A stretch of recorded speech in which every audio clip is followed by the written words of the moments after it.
Good morning, everyone. It is your DJ and co-host, James Bubba Williams, i.e. DJ Exclusive. I want to welcome everybody this morning to the Morning Trap.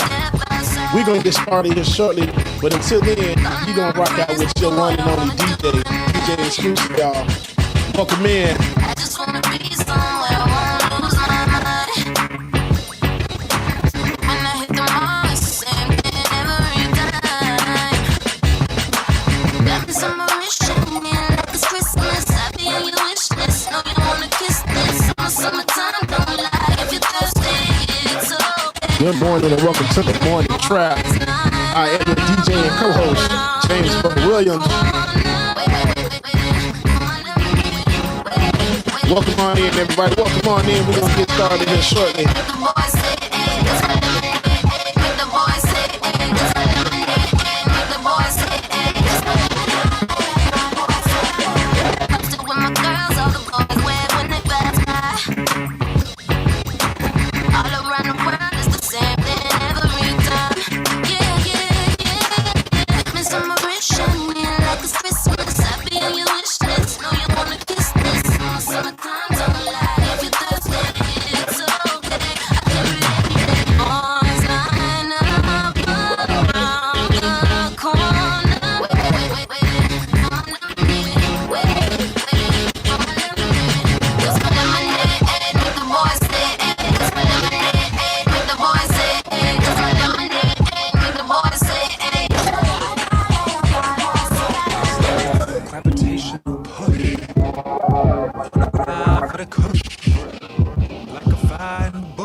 I'm ready to cook. I'm on a mission for the greatest. I write bars with the cadence. This pen is like a claw and I can't stop it from tearing the pages. This is one for the ages. Pan was a sadist, but his crime never betrayed us. And now I'm levitating like a weightless. And all the lost boys are currently hating. Debating whether or not I can be stopped to be tamed, put in pages. But I'm gonna drag them all down like Satan.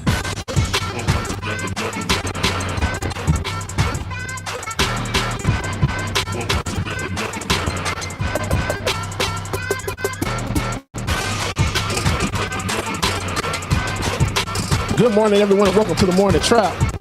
I am your DJ and co-host, DJ Exclusive, also known as James Bubba Williams, of course. Make sure y'all hit that like and subscribe button. We're going to get started here shortly.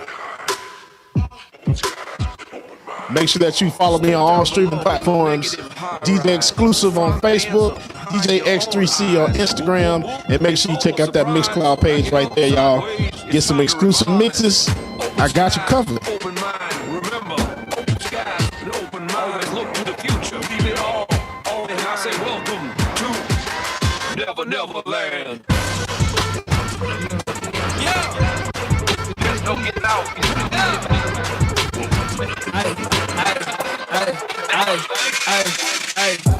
Candy stove, sweet like sugar. Down south, shot she a looker. From the dirty, let us crooked. It's a bag, better book it. See the pigs, better book it. I ain't looking stupid on the late night, no. I used to be grinding, now I take flight, whoa. Sharks in the water like a great bite. Candy pack, what you think? Take it to the bank. Pulling rent, pouring drink, filling in the tank. Good morning and welcome, everybody. I am your DJ and your co-host, DJ Exclusive. Want to welcome you to the Morning Trap. It's about to go down, y'all. Great show for y'all this morning. We're going to make sure we get everything we need and get y'all the information you just need to get your day started. Make you think outside the box. Make sure you hit that like and subscribe button. And of course, make sure you tip your DJ. Cash App DJ X3C, Venmo DJ X3C, PayPal DJ Exclusive. I got my dogs with me, got the money calling me, got the money calling me. Know you wanna roll with me, No, I got my dogs with me, got the money calling me, got the money calling me. Just like candy plate, what you think? Take it to the bank. Put a bank, pouring drink, filling up the tank. What you think? Take it to the bank. Put a bank, pouring drink, filling up the tank.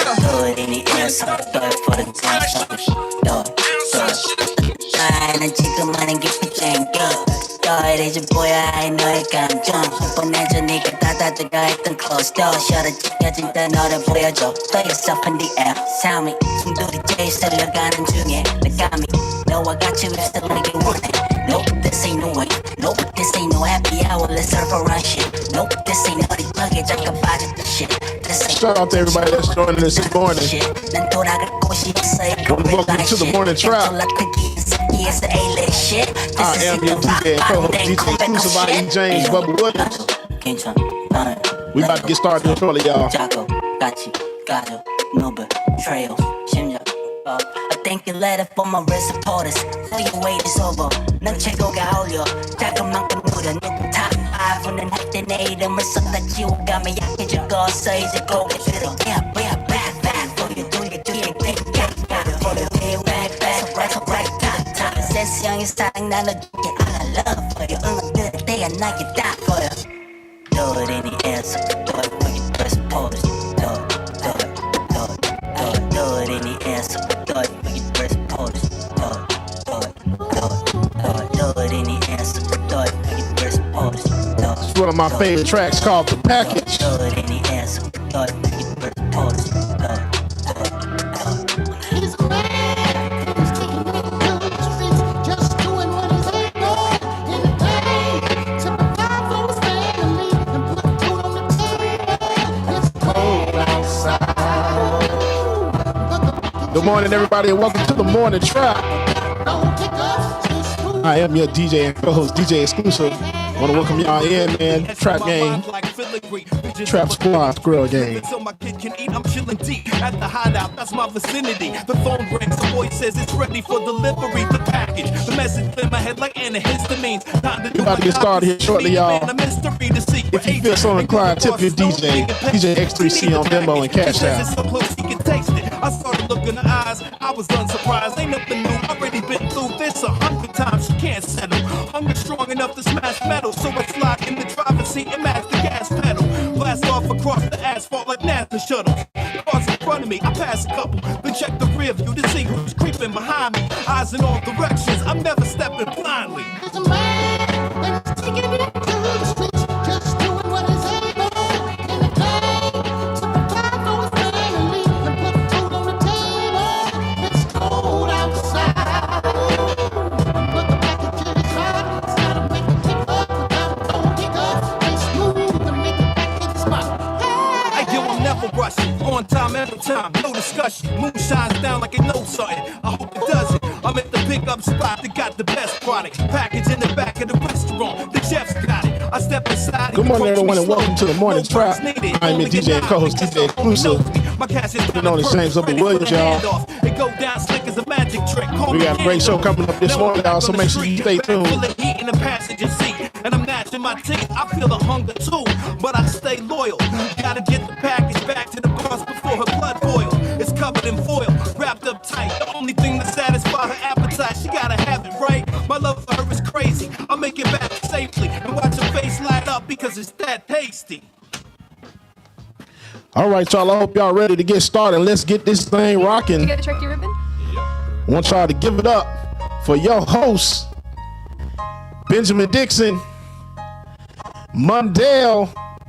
Hey. Let's go. The morning trap. Good morning, everybody. Good morning. Fellas, Good morning. What's going on? What's going on? DJ exclusive, Mundell Robinson. How y'all doing, brother? Man, we good out here, man. Exclusive got Yes, me dancing sir. like I'm in a nightclub. Hey, man. That's the way we gotta wake up. Brother. Exactly. Hey, man. If you have to exist in America and you have to exist in this capitalistic system, you might as well dance while you do it, right? Come on, man. Why not, man? Why not? Why not? Hey, listen. Why not? We want to welcome you to the Morning Trap. We are your get up, wake up, and stay woke show, whatever you want to call it. We're here to speak truth to power. The message has never changed, even if the packaging has. And it looks like the president of the United States has managed to be impeached yet again. Yesterday, the House of Representatives impeached President Donald Trump for the second time, this time related to the insurrection that he fomented. Now, Mundell and James, I know this was to be expected because of the scale of what happened, right? This wasn't a little thing, but did you really believe that the Democrats had the backbone to go ahead and do this, Mundell? Man, I think they were obligated. And I think it's not just for this president, not just for the present moment that we find ourselves in. We find ourselves with an impeached president twice removed. I think it's about what people believe their job is for the future, for future generations. We're obligated to know that impeachment is not always about the present. It's actually about what is to come. The next Donald Trump, who understands the mechanism of government, who could do so much more damage if this is not marked and labeled and stamped as unacceptable behavior for a president of the United States. Absolutely. And James, I want to turn to you because you know, when he was impeached last time, a lot of people didn't know the difference between impeachment and then the Senate trial, right? There was a lot of confusion over whether or not impeachment meant he was going to be removed. But in reality, he was not going to be removed because there was no way the Republicans in the Senate were going to ever find him guilty. My question to you is like, how do we get that message? How do we get that level of knowledge to the streets? Because we need them to understand exactly what's going on in these halls of power. You know, people need to research and do what they need to do to enlighten themselves. I had to do the same thing. And in my research and search for knowledge, one thing that I found out was Clinton was impeached. But of course, they didn't remove him from office. It was just the process of letting you know that you were convicted of something and you were in the wrong. Same thing with Trump. You know, once in social media, they tell on you all the time. Realize like, hey, just because he's impeached doesn't mean he's going to be removed from office. It has to go to a whole other level before he even gets impeached. And one thing, Mundell and Ben, you know what my favorite kind of tea is? What's that? What's that, brother? Oh, Lord. Impeachment. Hey man, listen. Somebody said they're gonna make a new strain called impeachment. I'm like, we might have to take a look into that. But I digress. I heard that too. Mundell, to that end, what are the odds this time that the Republican Senate will actually find him guilty? Because, you know, as we talked about last night on Clickbaity, I see that there is a reason. For me, if I was Mitch McConnell and I wanted to get rid of Donald Trump permanently, I would do it and do it right now. But that may not be the best strategy. What do you think about that? Well, I think the thing about it is like strategy shouldn't be a part of like what the Senate do to convict Donald Trump. We know the chance of Republican Senate convicting him. He's already been impeached. Convicting him in the Senate is zero because they're not going to come back to session. Nancy Pelosi is going to or have already delivered the article. Not the articles. It's only one article this time. It's a one-page impeachment letter. That's how plain the president's behavior is. But what they're going to do is they're going to kick the ball. They're going to punt until the Democrats control the Senate, so they can blame the Democrats and raise money and make it a more political issue. If they really wanted to mark history correctly, the Republicans would grow a spine and remove that yellow paint from them, and handle this the way they should. Which means they would impeach him or convict him. Sorry. You call the man yellow paint? Yellow paint. It's an old term that used to say. Why yellow? Well, why not orange paint? I'm just curious. Oh, okay. Orange paint suggests that you're unhuman like Donald Trump. Yellow paint means you're a coward. Yellow paint refers to when I was in the Marine Corps, people would have yellow. Yeah, they were cowards. My bad. I was out of left field. I was still thinking about Donald Trump. You all in a whole other place. But to that end, though, then the burden is put on the Democratic Party. And then the question becomes, will the Democratic Party have enough backbone to go ahead and convict him? I mean, there's a window. They can still do it even after he's out of office. Help us to understand that. And do you think that there's any chance the Democrats would actually do it? Yeah, I mean, there's presidents for people in higher office, not a president, but people in higher office been impeached once they've left office. And I think there has to be a marker. People try to say that, Joe Biden has a mandate that's going to make it harder. I think the mandate is beyond a president and a party's agenda. The mandate is for this president to be marked as impeached and convicted, so as to remove the $1 million from American taxpayers that a past president gets for every year of traveling. Remove that salary and also the Secret Service support, so that he can never run for office again as well. Simply because it is more than important that people know that you can't do what Donald Trump did, which is incite a riot on this government and also still reap benefits from it. Absolutely.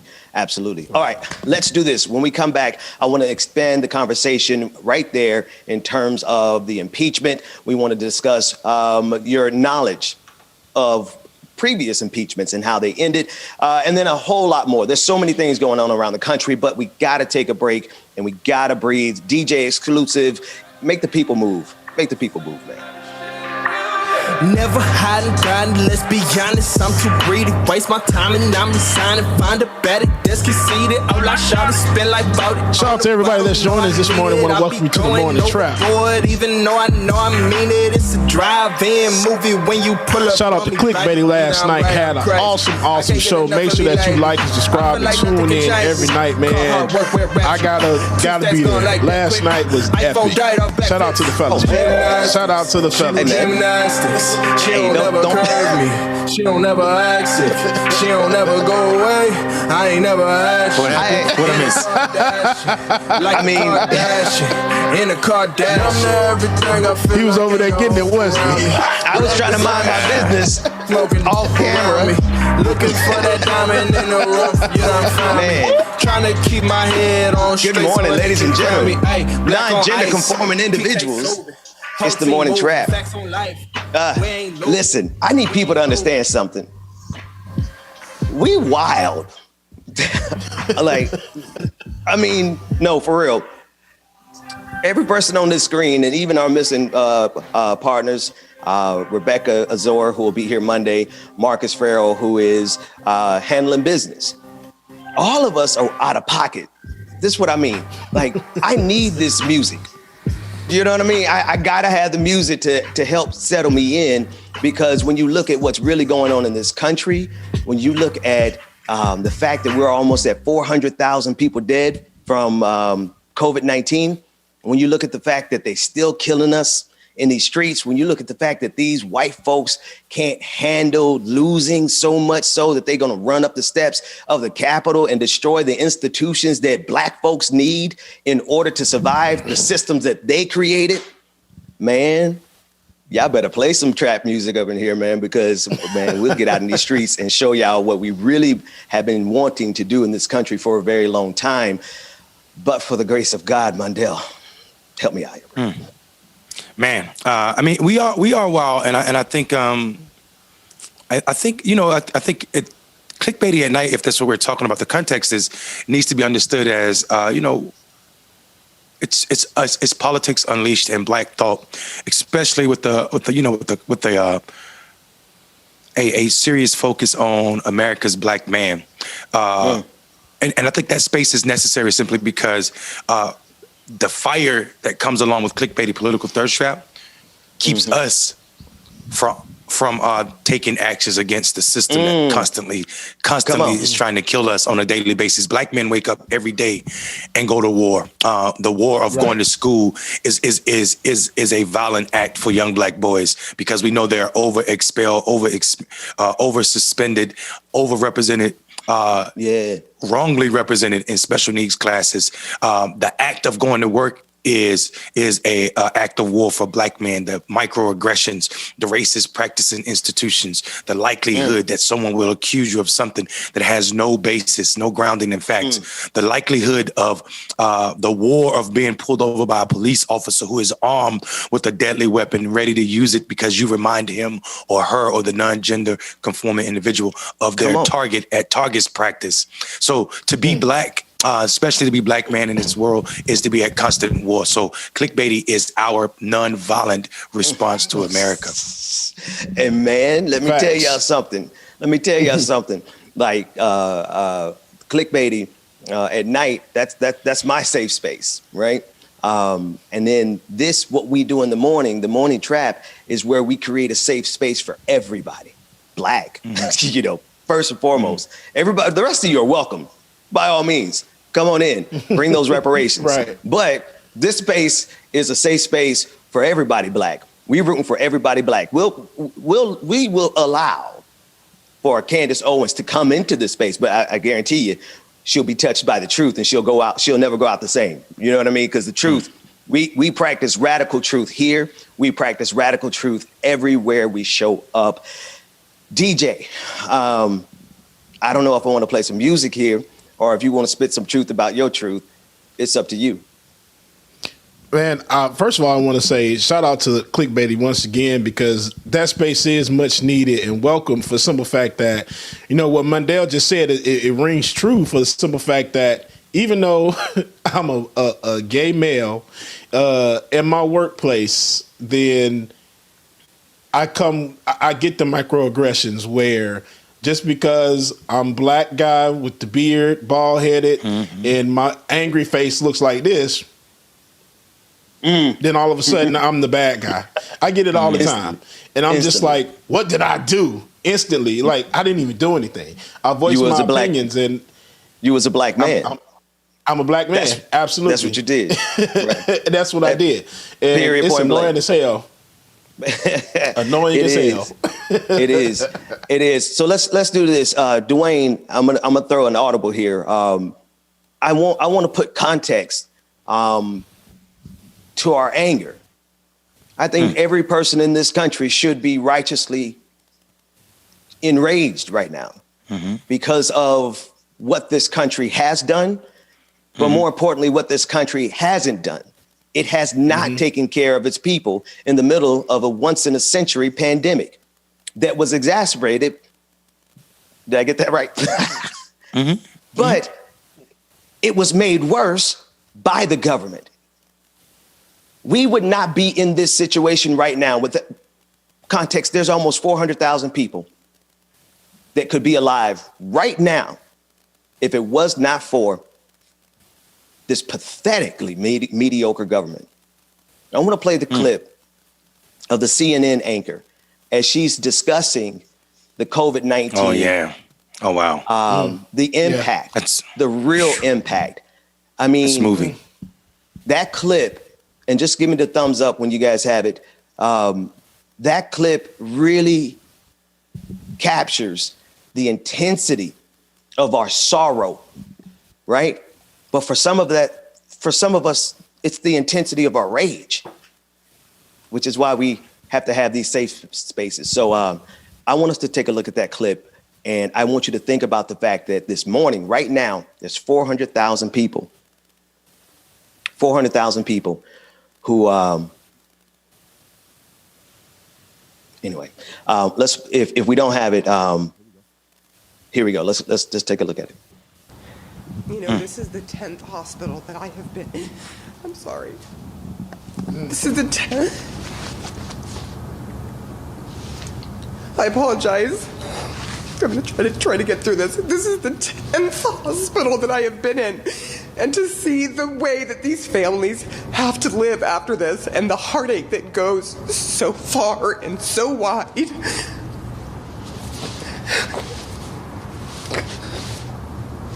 It's really hard to take. I'm sorry, Allison. Hey, Sarah, no apology. No apology needed. We've been watching your reporting on the ground throughout this horrific year. And we have all been struck by the grief, the collective grief that all of us are in. And to see these families who are soldiering through it, who are persevering, and who are having to have these funerals in parking lots, like the ones that you showed us, it is just a collective trauma that all of us are living through. And Sarah, we all appreciate the heart that you bring to this every single day, as well as your excellent reporting. Thanks. It's just not okay. It's not okay what we're doing to each other. These families should not be going through this. No family should be going through this. So please listen to what this family is saying. Don't let this be you. Do whatever you can to keep this from killing your family members and your neighbors and your friends and your teachers and doctors and firefighters, all of these people are here to help you, but you have to do your part. Mundell, I need you to speak, brother. As someone whose mother was told by doctors that December the 8th was her last day because of COVID, in a medically induced coma on a ventilator, and then moving her from a little rural medical center to a real hospital, saving her life because the doctors had already given up on her, us demanding that she be moved to a real hospital, nearly 50, 60 miles away from her house, the closest hospital, and not being able to see her, thinking these were her last days.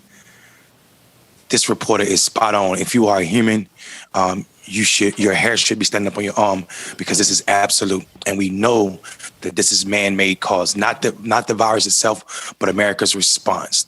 The mishandling of the vaccines, them throwing away vaccines every day because they're going bad, people not being able to get them, and we not being able to address what's really going on with this virus because of the lack of belief in facts, mainly because of the top of our government.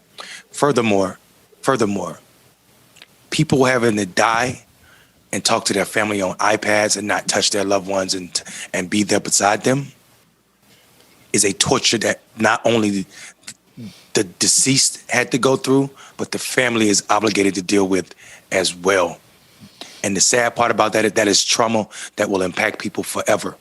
Donald Trump's bad policies is putting PTSD on people's DNA, changing not the DNA, but the envelope that encodes the DNA, that covers the DNA. And we know this to be true because they did a study on the Jewish population that are survivors or descendants of survivors from the Holocaust, and they too had a different DNA. Their DNA was forever changed. This is a sad moment for America's history. I tell you one thing, though, brother. They shouldn't have tried us. They should never have allowed themselves to be the Pharaoh to our children of Israel, right? They should have never allowed themselves to sit in the seat of the scornful and put us through that, because, brother, the stuff we got out of that pain and out of that misery has changed the world and continues to change the world. Now, I am not one that has a fetish for oppression, but it was bad for them that they oppressed us, because, man, the stuff we're getting ready to do, black folks, I don't know if anybody missed what I was talking about. I'm talking about black folks. The stuff that black folks have had to endure has given us an ability and a skill set and a focus and magic. It ain't magic because it's real. But see, the people understand it best as you, Mundell, because we talked about that when we say black girl magic. You're like, that's a disservice to the real skill set. But for them to understand, there is something magical to them, because they don't understand how Mary McLeod Bethune could take however many cents it was, James, and turn that into an entire university. They don't understand it. So they call it magic. But in reality, it's something else. What is it actually, Mundell? Man, it is grit and the coding from our ancestors of how to survive oppression. Yep. This is why I'm telling people that the true PhDs in this country are not those careerish, meaning they go to academia and try to get tenure and write about oppression, but it's those who survive oppression on a daily basis. So you're absolutely right. That is what it's coded. Think about being a black mother in America, knowing the odds. If you've read any paper, if you watched any TV as a black mother, you have to be nervous every day your child leaves the house. Think about what it takes to raise a child with love and care, and not, sometimes people don't talk about the frustration that comes with being a black mother when you tell your child angrily to sit down or don't say nothing. You're not preparing them for order in your house. You're preparing them for order outside, knowing that if you're not behaving here, it's death out there. Come on, man. Come on. Absolutely. That is encoded in how you escape using blankets and, the Friend Network. I'm talking about Quakers and their colleges and their other institutions to use as the Underground Railroad. The Friend Network to escape plantation. That is what's encoded in black mothers. right? Yes. So, yeah. So I would say historical magic in that DNA that lead us, even when we don't know where it comes from. I would say yes about black women in that manner, but not this political magic that they're trying to say that ain't magic. Right. That's black women working an extra shift. Yeah. Come on, man. Come on. And I want to up the ante real quick. And then Bubba, I'm going to toss it to you and then say what you got to say. But then you got to make us move something, man. Because I'm telling you, like, if I don't have the expression of my black soul, man, if it wasn't for soul, if it wasn't for jazz, if it wasn't for music, man, we would have burned y'all little raggedy country down a long time ago, man. Long time ago. Bro, look. But let me say this. If we use the language of magic, which is a misnomer, right? Granted, it's a misnomer. I want to tell you about black man magic, at least mine, because we about to do something around here. Y'all ain't even seen it yet, right?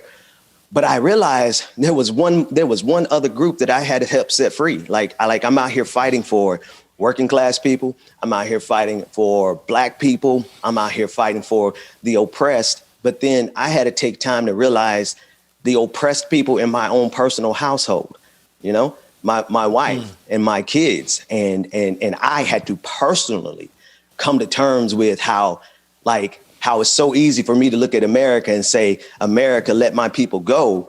You know, if I'm the pharaoh of my household, you know, somebody's telling me to let my wife and my kids go. But I digress. That's a whole different conversation. But anyway, Mr. DJ, talk to us and then definitely help us move something, man. You know, man, speaking on, that was my first time seeing that interview. Been trying to stay away from the news a little bit just to protect my peace some, because it's heartbreaking. That's almost 400,000 people. And knowing that I have close friends, people I went to college with, high school with, that are included in that number, dude. It's a lot. And just knowing that, like Mundell, like when my mom went in the hospital the first time with COVID pneumonia, I didn't know if she was going to come out, you know, and then not being able to go back with her, it's just like, it was the worst 4 days of my life, dude. Because just not knowing like what's going to happen. I don't know anything. They're not letting us go back. And mom doesn't have an iPhone, so Facebook Messenger was the only way. Calling her every 30 minutes to an hour, just checking in. And each time I called, it seemed like she's getting worse and worse. But, excuse me, thankfully, she pulled through. Everything's good and she's home resting. And it's a lot of people that weren't that lucky. Yeah, man. So I'm just thankful that she's here. I'm thankful that Mundell's mom is here. But there's so many of us that didn't make it. And, of course, it's affecting people of color more because we can't get those resources that we need. Yeah, man. But hey, enough of that. Let's move something, because right now, if not, then hey, it's gonna be a long day, bro. It'll be a long day. Calling all the shots, boy. Rolled in on 5 pockets, feeling like a hot boy. Y'all tripping, I was in the crib watching Top Boy, chopping up this green. Guess I got a thing for. Shout out to everybody that's out there, man. Keep your head up, stay safe, do what you gotta do, man. Just take this thing seriously as you can. 2 chains like Def Jam. Just take it seriously. Titanic crash against Flush. You know my wave crazy. Your boy DJ Exclusive. No ID, look like cocaine 80. Same kid with stripes like a ref's average shirt. Got the next magic verse, got my chest tatted first. Treasures, Antioch stores make desperate measures. Back when you had a 1-up, when your shirt said pleasures. Was in the church like elders, was underground like shelters. Made a plan to get it and kept it together like welders. I'm living stress free, never catch me, never test me. Oh no, I'm living stress free, never catch me, never test me. Oh no, I wish you could see me now, I'm unstoppable. I wish you could see me now, I'm unstoppable. I wish you could see me now, I'm unstoppable.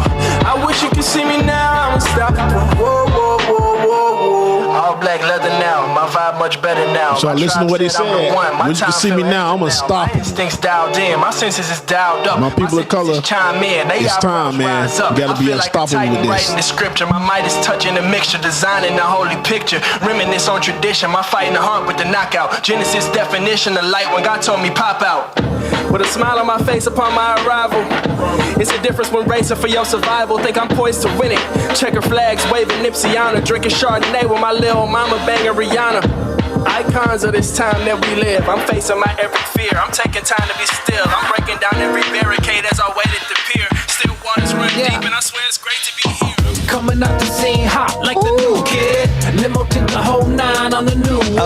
About to throw the whole block with this new. Bring me back. That's how we do, man. Hey. Okay, listen. Let's go back to the next story. Alexandria Ocasio-Cortez. She's working with something in terms of speaking truth to power. I want to play this clip from her Instagram Live, and then I want to discuss it in context of what it takes to actually put your entire person on the line such that you are taking the stage to speak truth, actual truth to actual power. Let's watch the clip first. That's what the 25th Amendment does. The president's cabinet, you have Secretary Elaine Chao, who is the wife of Mitch McConnell, by the way. Does that seem a little conflict of interest, inappropriate? I don't know. But regardless, she was the Secretary of Transportation. She resigned. Betsy DeVos has resigned. Acting Secretary of DHS, Department of Homeland Security, has resigned. And all of them are resigning rather than fulfilling their duties in enacting the 25th Amendment and removing the President of the United States. I have a message for anyone who is resigning after Wednesday. Too late. You're not going to resign after Wednesday and act like you weren't a part of it. Were you secretary on Wednesday? Yes, you were. You were a part of it. Were you secretary every single step leading up to Wednesday? Yes, then you were a part of it. You don't get to allow for an attack that kills 5 people, and then afterwards you say, I wasn't a part of it. Yes, you were. You were a part of it when you caged kids. You were a part of it when you repealed Title IX. You were a part of it when the president committed the first dozen number of crimes that he committed. You were a part of it when you excused the law breaking. You were a part of it. You were a part of it. You were a part of it. Those 5 people's blood is on your hands. What are you going to do? And they think that resigning is going to clean that blood off their hands. It is always on them. They are forever stained with the deaths of 5 people, especially when they did not invoke the 25th Amendment to remove this president when they had the power to do so. Cowards. Couldn't even stand up in the memory of these officers that they pretend to care about. I don't want to hear or see the Republican Party talk about blue lives ever again. This was never about safety for them. It was always a slogan. God. Wow. Damn.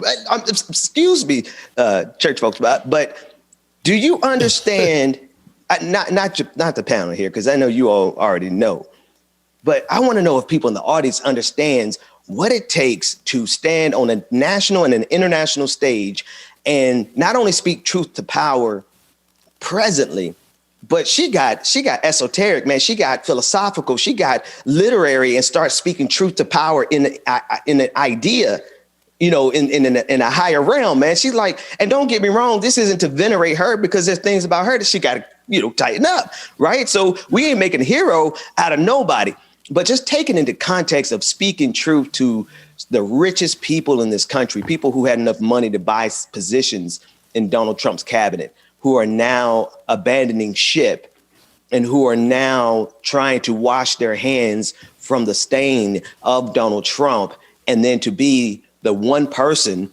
of many, right? One of many who is out there saying, no, this is going to be on you, Betsy DeVos, and your rich family and your entrenched power this is going to stain you for the rest of your bloodline. That takes a little, that's a little bit something more than politics. Mundell, what do you think? I think you're absolutely right. Here's the you and that damn mute button, man. Oh, I'm not muted, brother. That's a pregnant pause before I say something. Okay. Too early. Something that America, whiteness isn't ready for. But I think I'm just going to go ahead and say it. I think I'm just going to go ahead and say it. We got you covered. We got you covered. Yeah. I don't understand why this isn't the force to vote issue. Why nobody's talking about forcing the vote? Why you aren't calling Mitch McConnell and the Republicans, or the 179 Republicans that didn't vote for impeachment? Why are you not calling for their heads like you did the squad? This is the problem with whiteness, especially when we know that there are highly likely, when right now, due to COVID, tours of the Capitol are off limits. But the day of and leading up to the 6th, we know that Republican Congress members were taking some of these people who participated in this riot around the Capitol. Guess what? We make jokes about Clyburn, but Clyburn does not sit in his office most days. He has 2 offices. He sits in his unmarked office. Guess what? They knew exactly where that office was looking for him. How did they go ramshack that office that does not have his name on it? They didn't go to the office with his name on it. They went to his unmarked office. Man. Now listen to me. This is a squad member, AOC. So this righteous indignation you saw, her slamming her fingers on the table, her raising her voice, her focusing in on those people trying to cower it out, has a lot to do with what was really the reality of being a servant of America, an elected official, and also a hostage for that service. Come on. It's also directly linked to the fact that one of her co-squad members had all of their panic alarms removed from their office. Now that is something we're going to talk about later, but that's something serious. Go ahead, Ben. No. I was going to say we definitely got it. We definitely want to cover that story. As a matter of fact, we got to get a couple of more stories in here. But do we have Marcus ready? I don't want to toss it. Okay, all right. So Marcus is going to be joining us shortly. And again, on Monday, we're going to have the entire crew here to cover these stories, but also, Mundell, to cover each other, right? Because sometimes we got to, listen, if we're going to practice radical truth on the show, we're going to practice radical truth. And that means that there are going to be things that we say here that aren't popular. And there are going to be things that we say here that, quite frankly, could get us canceled if you guys were paying our bills.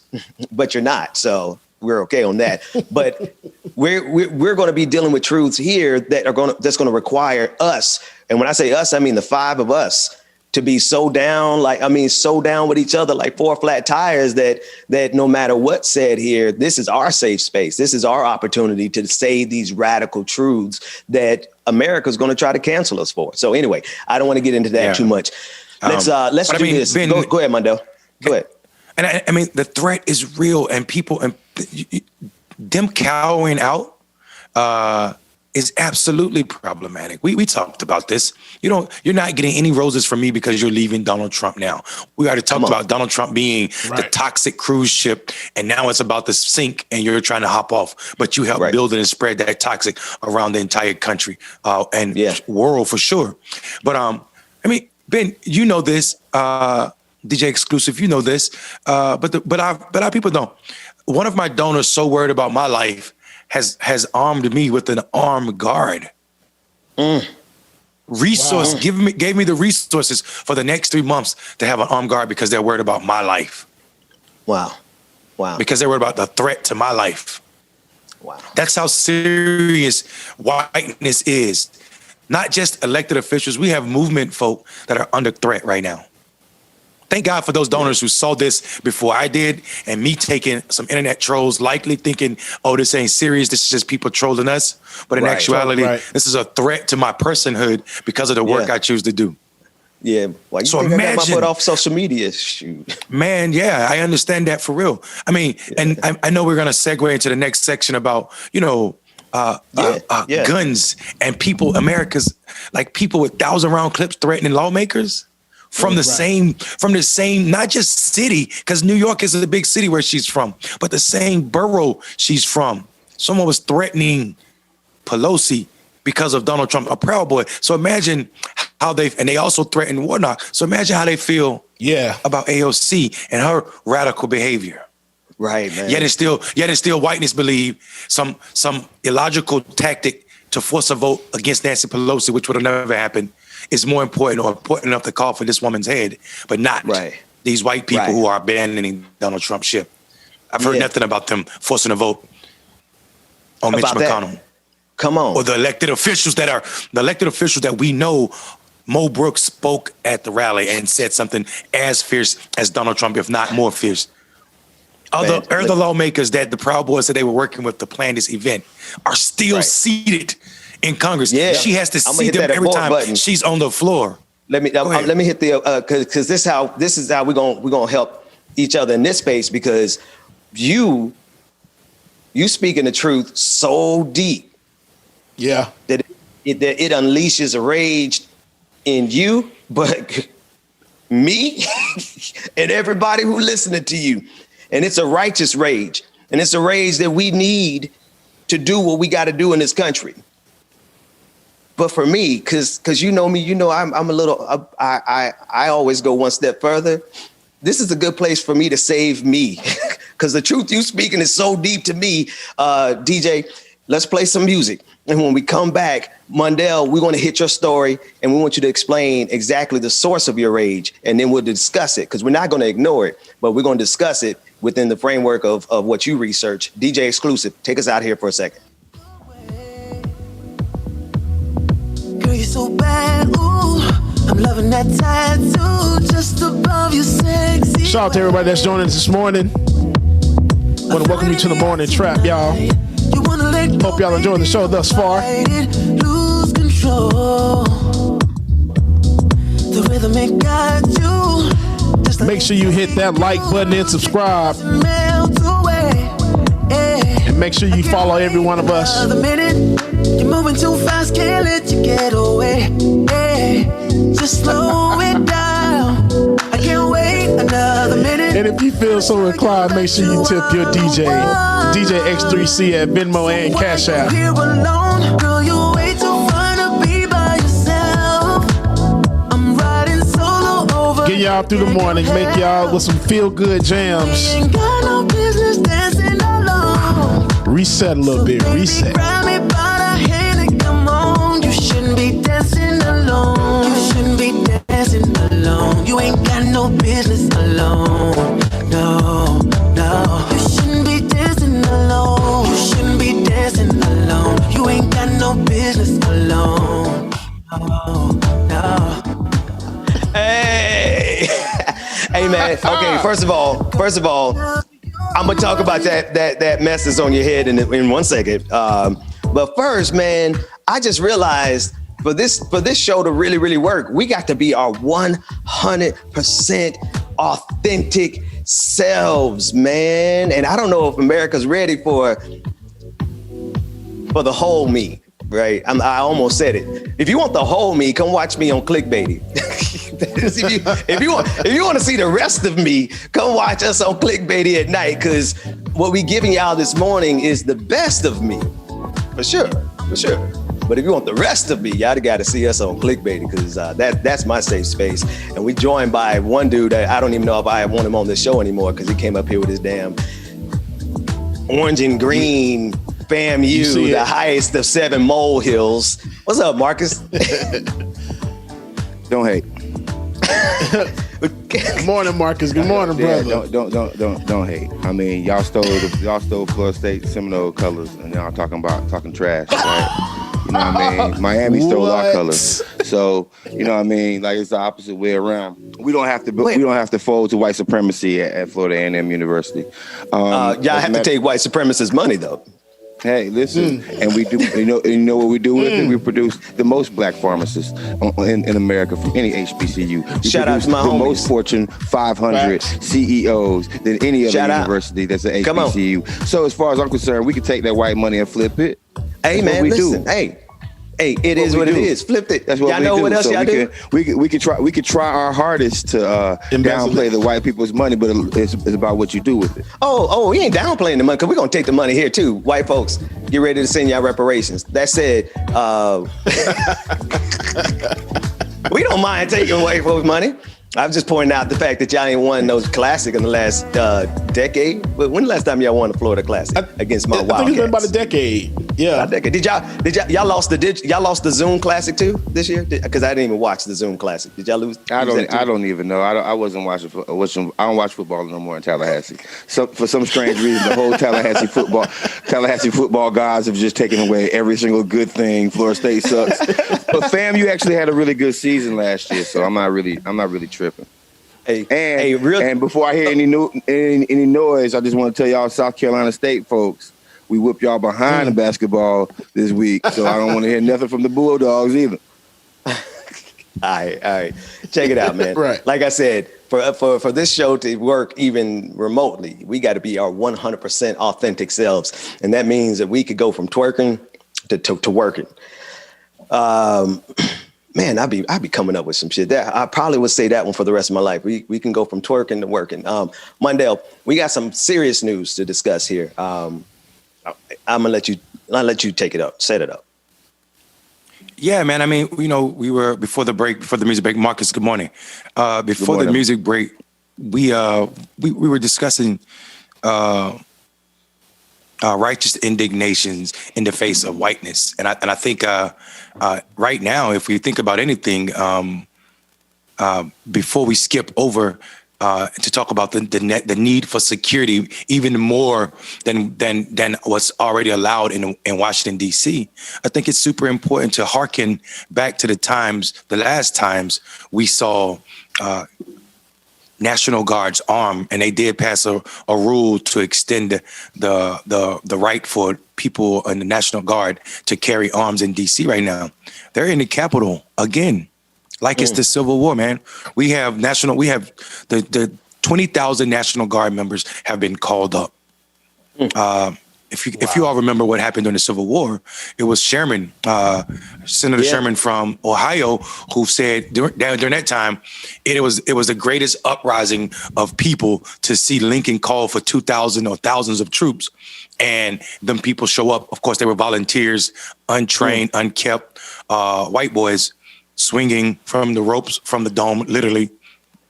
But to see that in 2020 shows you how far people would go, especially when you remember, it is absolutely important for us to remember that this picture of these troops sleeping on the floor right now that we're looking at is one thing, but that war is the same thing that's rooted for this war, right? It was whiteness then and the separation.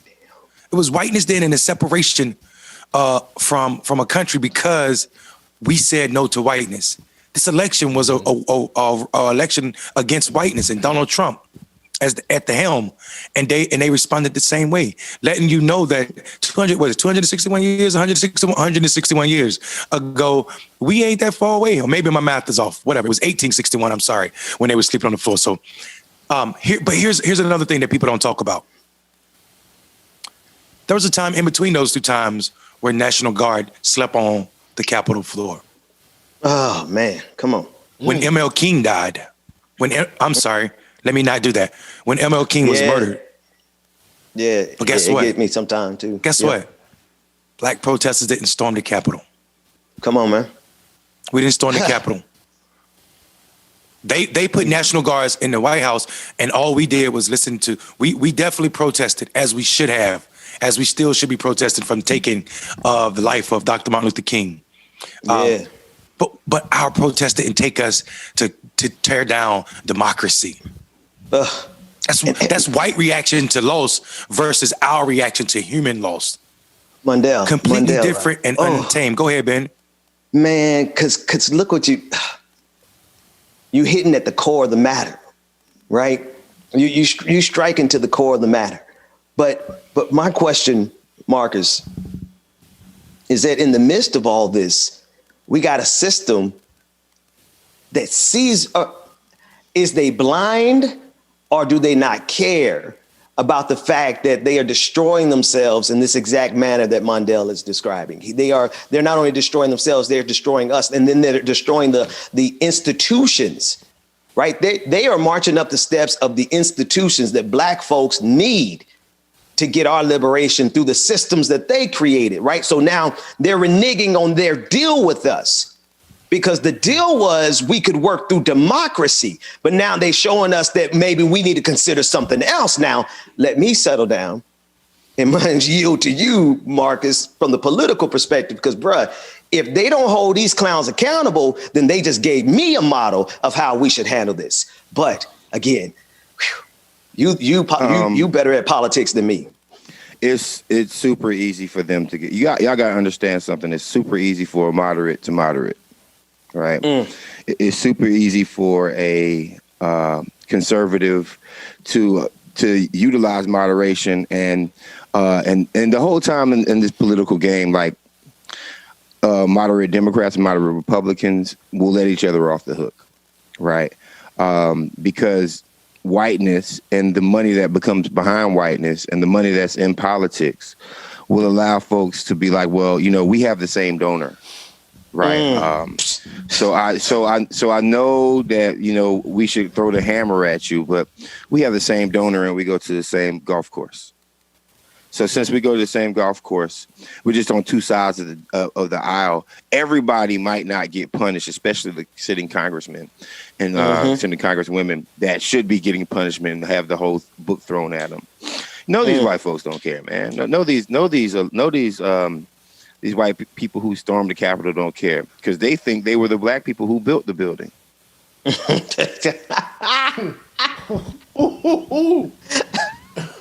Man, who they think they is for real? They thought they did, bro. What they thought they did? They think they are the African descendants. The Black people who were enslaved people, and the Black folks who are low wage workers.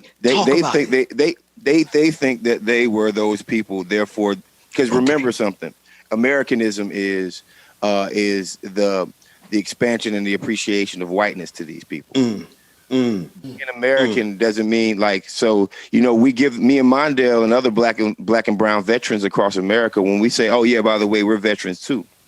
Right. That gives them a syntax error. They don't know that the highest percentage per capita in the United States military is Black women. And compared to overall population, there's more Black women serving in the United States military right now than any other demographic. Come on. So not only are they saving us at home, they're saving us abroad.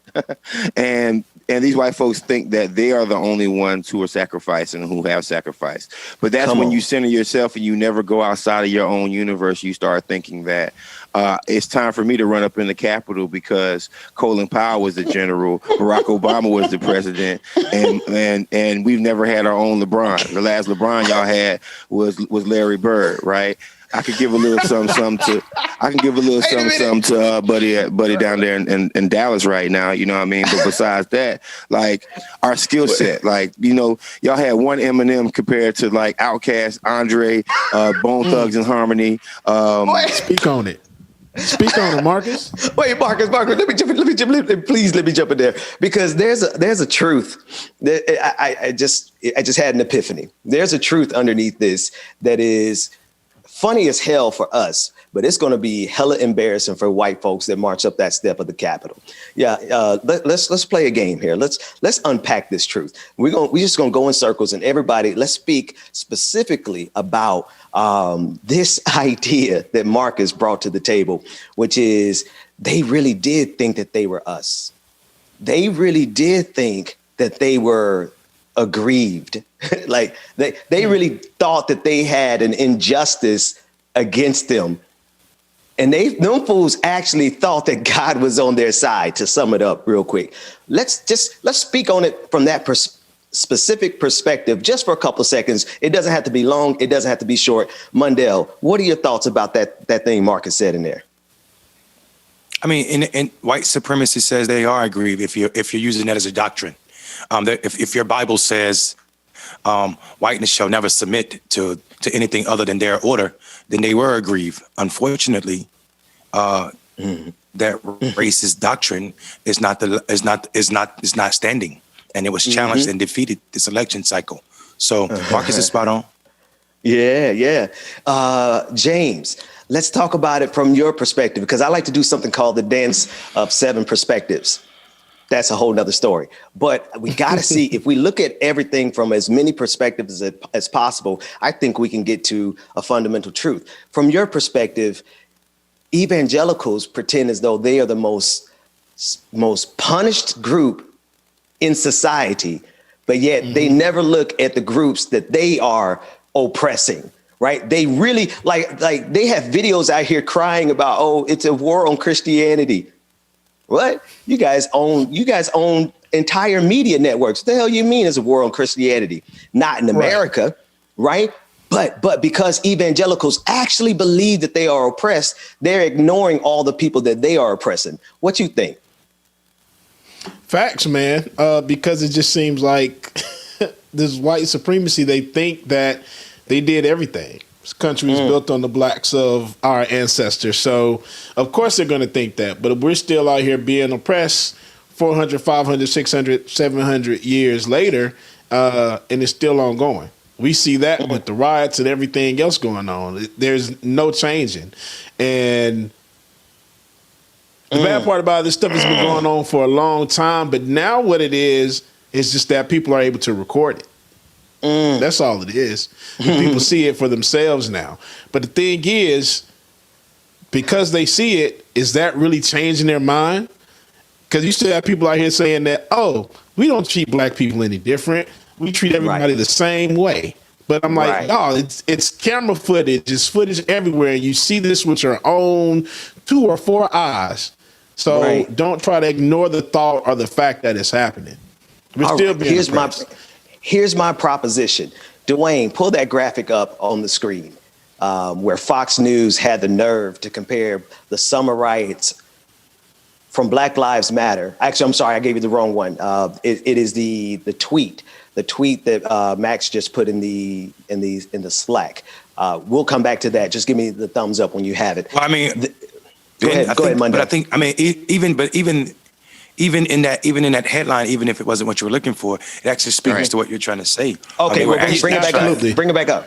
Bring it back up. I mean, Dwayne, as you can see, that they're trying to pass off responsibility from these white people. They're saying if you didn't like these black people running the streets this summer, then this would never happen. This is white people's right only because what black people did. When in actuality, there are no connecting it to. A protest is legal and also a First Amendment right.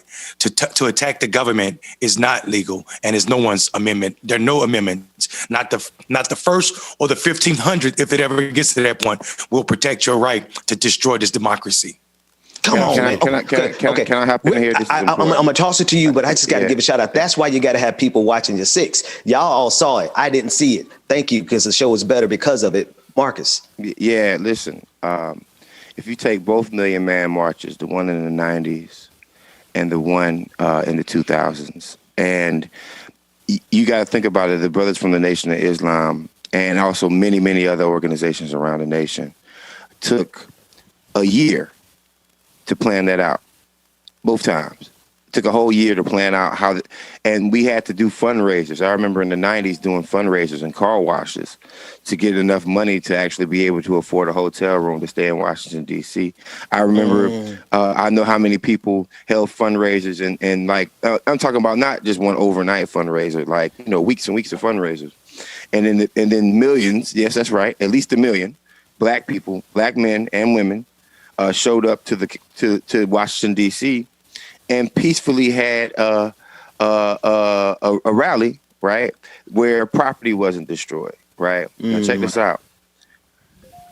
The Stop the Steal rally, they had, this shows you the privilege. The Stop the Steal rally was basically a 1-month creation, right? And they didn't have to, it was a bunch of poor white folks that didn't have to raise a lot of money. That means they were getting funded by other rich white folks, right? So that shows you the privilege in it right there. And even more privilege, instead of being thankful to the city of Washington, D.C., they go and destroy the city, right? Instead of being thankful, right? Like, like for being hosts, they come up there and destroy a city. So there's privilege in that, in just the process of them being there in the first place. They don't like, they're so blind to their privilege. They didn't have to go wash no car. They didn't have to go raise any money to get a plane ticket. All they had to do was be a racist, and somebody funded them. Facts. Bruh, let me push back on Marcus a little bit, Ben. Okay. I think we do a disservice to where whiteness live in our society and who it lives with. I mean, we continue to refer to these people as poor white people. But I think that misnomer is wrong. I think there were some rich people out there too, and definitely some middle class folk, as we saw some retired veterans. We saw some people. We know if you're not making rank in the military, then you're forced out. So that means if you retired from the military, you did 20 years and you made it up to the higher rungs of whichever service branch you were in. So therefore, there were some middle class folk in there, and probably some rich folk as well, because I do think it was funded by somebody else, and we definitely need to get to the bottom of that. But I think we let these rich, nasty folk that are Donald Trump-like off the hook when we don't hold them accountable for being in the ranks as well. Some of these people, to own 13 and 14, 15 guns is not a cheap hobby, Marcus. You know that. Right. I know. To have a gun with 1,000, to have a rifle with 1,000 rounds is not a cheap hobby. So we know some of these people have money. That's a $700. That's a $700. That is a $700 purchase right there. 1,000 rounds right now in America. No matter what rounds you have, that's at least $600 to $700 on the cheapest sites, right? Wow. And you ain't gonna get, you're not gonna get any reclaimed rounds. Trust me, I know. Mind you, we're not too far away from each other, because I said a bunch of poor folks, but I do realize there was a whole hell of a lot of rich folks that, they just say, hey, here's my buddy pass, come on up, right? That's even, right. You know what I mean? Like, this is, I'm saying, so, well, there's an overlap too. There's an overlap between what you two are saying also, because the overlap is the fact that there were people out there to make a profit, right? So some of them were out there as a hustle, as an opportunity, as a way to come up. Not only in talk, some of these YouTubers who were out there, they saw that as their way of getting fame and fortune and getting the clicks. So there were poor people out there, there were rich people out there, and there were the hustlers out there all the way to the top of people. Donald Trump himself, he's making a reality show out of this, so that at a minimum, if he manages to stay out of jail, he'll be able to turn all of this into the greatest reality show. So you had poor folks, you had hustlers, you had rich folks, you had the top 1%, and all of them were aligned behind white supremacy. And all of them, let's bring up that graphic, that new graphic, the tweet image from Fox News. All of them actually think, gentlemen, that they are on the right side of justice. These are the images that are being fed to them, where they compare the Black Lives Matter protest this summer to the Capitol riot. And now they're fooling themselves into believing that they can make America see this moment as righteous. That's what I want to get to. I want to go backwards. I want to go to Mundell first. This image to me says that they want America to believe. Fox wants to convince America that what happened last Wednesday was righteous. But I just don't think that this is going to cut it this time. I think some relatively decent human beings who voted for Donald Trump at this point probably see last week as a tipping point. That's just one perspective. What is yours? First of all, your source is Major City Chiefs Association. Okay, that is a what? That in itself is problematic. Can we find that website? They are an arm of the police union, who has never endorsed anybody other than tough on crime conservatives, i.e. racist conservatives looking to kill and lock up black bodies. Secondly, it is absolutely disgusting that the government allows Fox to still call itself a news station, even if it's paid simply because to put 30 deaths on the BLM side. Are you including the deaths from the cops that started the riots? Yes. Are you No. Yes. Are you mentioning that the deaths were actually white supremacists killing folk, and these were not people defending the Capitol that were killed? What is really going on here? Mundell. I guarantee you those numbers include those 30. I guarantee you those numbers include the people killed by Kyle Rittenhouse. I guarantee you that includes the Kenosha numbers. Go ahead, Mundell. Yeah, absolutely. That's absolutely, Ben. That's my exact point. These are not BLM protesters. And furthermore, can I say one thing? As a black man who understands the importance of fighting against the art of white people making you invisible, for this is the reason that Black Male Voter Project exists. I am so tired of white people believing every protest in this country is a BLM protest. Right. BLM is an organization and a movement.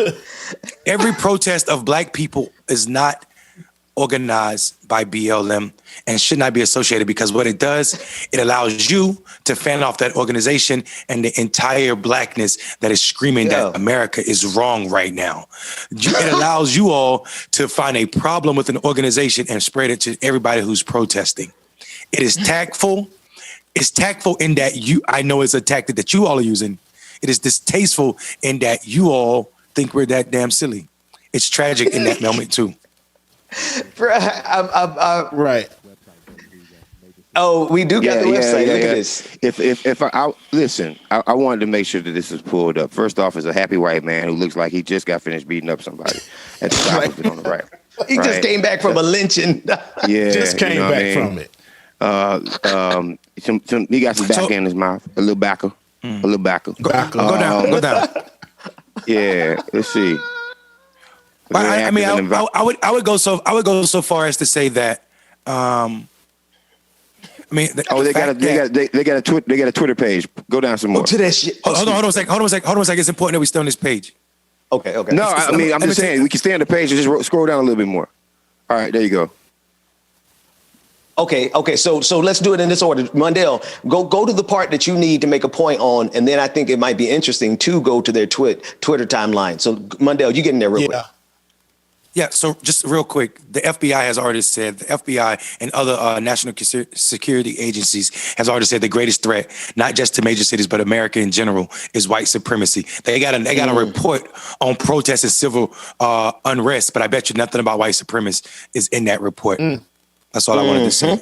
Yes, sir. Yeah. Now, Marcus, because I think a point that you get ready to make, I'm going to let you make it because it needs to be made. Let's talk about it. Yeah, well, I mean, listen, man, Fox News goes and create, they have such an insular bubble, right? See, here's the difference between Democrats and Republicans. Democrats got to deal with Negroes like me, who I'm in the Democratic Party, but I'm consistently trying to hold them accountable, right? And a lie is a lie is a lie. So if a moderate Democrat comes and says some BS about how Wall Street helped America, there's a whole side of the Democratic Party that's going to be like, yeah, you are full of all of it, right? There's Democrats that will openly criticize Barack Obama for drone strikes. There's Democrats that will openly criticize Joe Biden for the crime bill, right? Yes. There's Democrats that will openly criticize every single moderate, do-nothing politician that's in D.C. right now in the past, present, or future. So Democrats don't have a problem with speaking truth to power. And by the way, just because you criticize somebody doesn't mean you are a bad Democrat. It just means that you get tickets to the gala a little slower. Or it means, Marcus, you got to flip the whole system on its head to show them what we should have been the entire time. But I digress. Right. Republicans don't have an accountability faction. Republicans since they're all bonded over racism, and since blackness is inherent criminality in America, they can all bond, from extreme right to moderate right. From very rich to very poor, over the fact that cops are good guys, even though every data point in the world shows that they kill black people at a higher rate than any other demographic in the world. They all agree about racism. I made this point yesterday. So you gotta. One thing that I give Mondale props on, and I do it a lot too, is whenever somebody drops a graphic, I want to see where you got that graphic from. Come on, especially if you start mentioning black people. Right.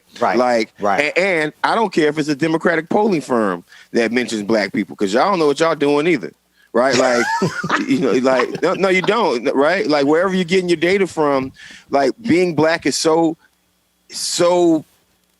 skewered in some of these professional white eyes. Yeah. That no matter what we do, right, no matter, the data has to be bad about us. Right. I can look at stats on fatherhood. I can look at stats about cops, right? And then here's the last thing. We also know that since the FBI already told you that there's white supremacists in law enforcement agencies across the countries, then what are we doing trusting anything that the law enforcement agency reports? Right? Especially one as crappy. Especially one as crappy as this one. Well, I mean, we need to make sure that this people know that this is not a law enforcement agency, right? It's a bias upon the biased people who lead these departments. It's a biased place right there, and we're talking about 7-8 chiefs, not just across the United States, but also in Canada. So. That part. Right. So, but check this out. But they get reported on Fox News like they are a legitimate source of information. Like that's legit. Exactly. Right. Gentlemen, can I mean, Dwayne, listen, shout out to Dwayne from Done Right Media. Now, don't y'all, well, actually, no, we do want you to go out and support him. Y'all ain't gonna take him from me though. So I want y'all to go out and check out Done Right Media and get that man as much business as you can, because holy shit, he's just but the things we're gonna do with this screen, you mean we could surf Twitter and roast people in real time? I don't have to have oh my God, who we gonna roast? Just for a couple of seconds. Is there anything that comes to mind that we should go look at on Twitter? Who are these 78 people? Who are the 78? Which 78? Oh, people from he's asking which cities represented. You probably have to go to the website for that information. And shares. Yeah. I want to see these 78 people are, because I guarantee you they're probably all goddamn going white. Hey, I bet you there's a couple of Antufas. Yeah, maybe not. Sorry, we don't have that's an inside joke. Go ahead, Mom. Well, so this is what I want to do. Here we go. Why don't we? Here we go. That's it. Oh Lord. So that's these not Atlanta. Tell me exactly what we're seeing. But of course, Jacksonville is in there. Of course. What are we seeing? Look at Daytona. It's some Georgia cities. It's some Georgia cities. Marcus, I was just about to say, of course, Daytona is Atlanta. Marcus, wait a minute, gentlemen. I just need. It is Atlanta. Let's give context. It is Atlanta. It is. Okay. Help me, because I know I want to be in on the. What are we even looking at right now? Help me out. We're looking at a map of all the cities where the Chiefs represent that are a part of the Okay, so these are the people who are involved in the company that came up with the data that showed that image from Fox News, right? Mm-hmm. Okay, now I got context. So these are the people who think they got something to say about Black Lives Matter. Okay, have at it, gentlemen. What say ye? I mean, they're mostly white cities. Yeah, St. Louis, Missouri. I mean, you got New Orleans, and we know how they're mostly white cities. There's a few black cities in there. They're mostly white.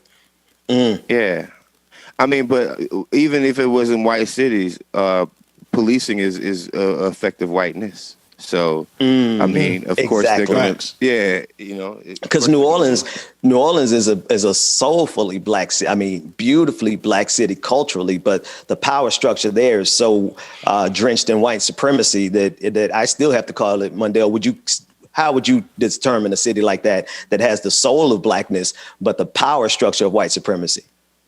America. That's right. That's it. Yeah, church said amen. Well, when we have truths that drop like that, we pause, and we reflect, and then we turn it to the DJ. And then when we come back, we got more. We got more. Oh, I want to see their sponsors. We gonna see their sponsors. Boom! Extend the segment. Let's talk about it. Okay, I go first with my sponsor. I'm gonna choose the biggest one that's on there, right? And that is there's some more because you keep rolling now. But I'm gonna start with Bank of America. Ooh, right? Those devils. Right. Tarjay's on there, but Bank of America is one of the top banks in America that has historically not given African American families business loans. Wow, Starbucks, come on, Walmart. How are you surprised? How y'all supporting this blatant white supremacy? All these people supporting Reuters, a news organization, right? Isn't Reuters news? Yeah. Wow. I think that's Thomas. No. Reuters. But that's a news organization. Thomas Reuters, the news organization, or the book printing arm. That's the news. The overarching news organization. Okay. I mean, so they. Yeah. Hello. So these people support blatant white supremacy at this point. These people support Marcus. We're going to use your strategy. These are the type of companies that support people who march up the steps of the Capitol and try to destroy democracy. Now, I'm sorry, there is a very direct line, and if you need me to connect it for you, I'll take you by the hand. No. But you know there's a very direct line from the white supremacy that marched up the steps to the Capitol to these organizations supporting this organization that's trying to spin the narrative that we should be worried about Black Lives Matter. Marcus. No, this is exactly it. We wonder how Fox News perpetuates and creates the monsters that they create to go march up the steps, right? Well, those companies that you just saw in that last clip were the companies that sponsor data and information that Fox News can use, throw on pretty cute graphics and stuff like that, and then turn around and then and push it to their people. There's companies that we shop every day, that Black folks shop every day, right? Man, it's time for us to do some research, man. Like I used to get on Rondell about doing the research, but it's time for us to do some research, man. Because if you know that Walmart and Tarjay, Rondell, you were talking about Tarjay the other night, how we grown man and how Tarjay clothes feel comfortable. Right, Tarjay makes some quality, no brand clothing. I don't care what anybody says. Check me out. As soon as the show is over, I'm gonna be in something from Tarjay, nice and comfortable. But go ahead, I digress. Right. That's right. But look, they're helping perpetuate white supremacy, right? So while we are, while these companies are backing away from white supremacists, politicians, parties, and people, right? Oh, man. We need to make them go a step deeper, right? Because this right here, this little organization is the one that will rear its ugly head 3 years from now with $2 billion, with $1 million, $20 million, pushing out narratives saying, well, we've been doing research for this many years, and then they keep it going. We have to completely destroy any support for white supremacy in America. Any support all for white the way down to the down to the root. The root of the matter is that Bank of America actually don't give a damn about anybody. And the last thing I want to say on this right here is that includes Black organizations. That includes the NAACP. That includes the CBC. It's me. That includes anybody who has done anything wrong to support white supremacy y'all need to officially remove them from your books. Mondale, I think can you tie it all together? A couple of things. Yeah. So first of all, that list of folk isn't surprising to me simply because Bank of America has its roots in slavery. It's where its money came from. Don't forget, Bank of America was sued for the housing crisis, for their role in it, et cetera, et cetera, et cetera. And you can go back to where they actually came from. Let's be serious. I mean, the reason I said Thomas Reuters was the book printing is because of Westlaw. When I was in law school, Westlaw is created by Thomas Reuters, and they are This is a ruthless information gathering system that lawyers use to find out anything about everybody that's associated with the courtroom. So that's what I was talking about. And I'm also reminded, and I mean, the entire time I was in law school or using Westlaw, I never even thought that Reuters was the same as the news agency. Wow. Do they call this? I don't know. Are they even a news agency or a place to hold other folks' news? No, I don't really let me tell you. So I don't mean to interrupt, but you're hitting on something here, man, because it is an information gathering. It is I know some people who have been connected to that, and it is about information, because money and power come from information and how they amalgamate it, and then now they own it, right? Think about the power that Google has. Think about the power that Facebook has because of all of the information. That information is worth trillions of dollars. So yeah, to answer your question is what are they? They are an organization that has amassed, oh my God, so much information that they're now able to capitalize off of it, which gets to the core of the whole matter. Go ahead. I'm sorry. Right. Yeah. So like they get credited for being a news source, but in actuality, they are a source where you can come get news, which is completely different.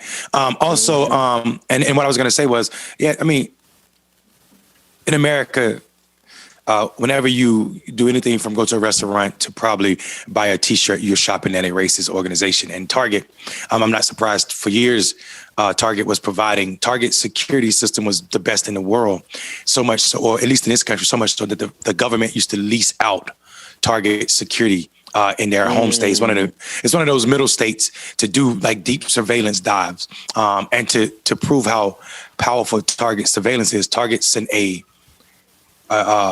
congratulations letter about a woman being pregnant before she had even had time to tell her husband, because they were reminding her data. They were reminding her data and her shopping habits, and they said, "Oh, this woman's pregnant." So, but Target has long worked with police officers. So, like I said, I'm not surprised by these organizations. It is the nature of capitalism when it's rooted in racism. But let me tell you something. We even at this thing that we're doing here, the Morning Trap, Benjamin Dixon Show, clickbaity political thirst trap. What we're doing in this space is we're creating an avenue of accountability, right? We're not just out here, talking about politics, working in politics, dancing. We're out here creating avenues that can hold power accountable. Because as Marcuse said, it's the entertainment industry that actually has its grips all through society. So anyway, before I get too far down that rabbit hole, we have about one more segment to go before we turn it over to the DJ. But I do want to pause so that we can reflect on all the stuff that has been said here, but we're going to expand the conversation even further and flesh this thing completely out, because I promise you, underneath this entire conversation is an inconvenient truth for white supremacy in this country. And every single part of this conversation, since we said hello this morning to the closing, is going to demonstrate that. But before I get beside myself, DJ exclusive, can you take us to some music? Yes, sir. Most definitely.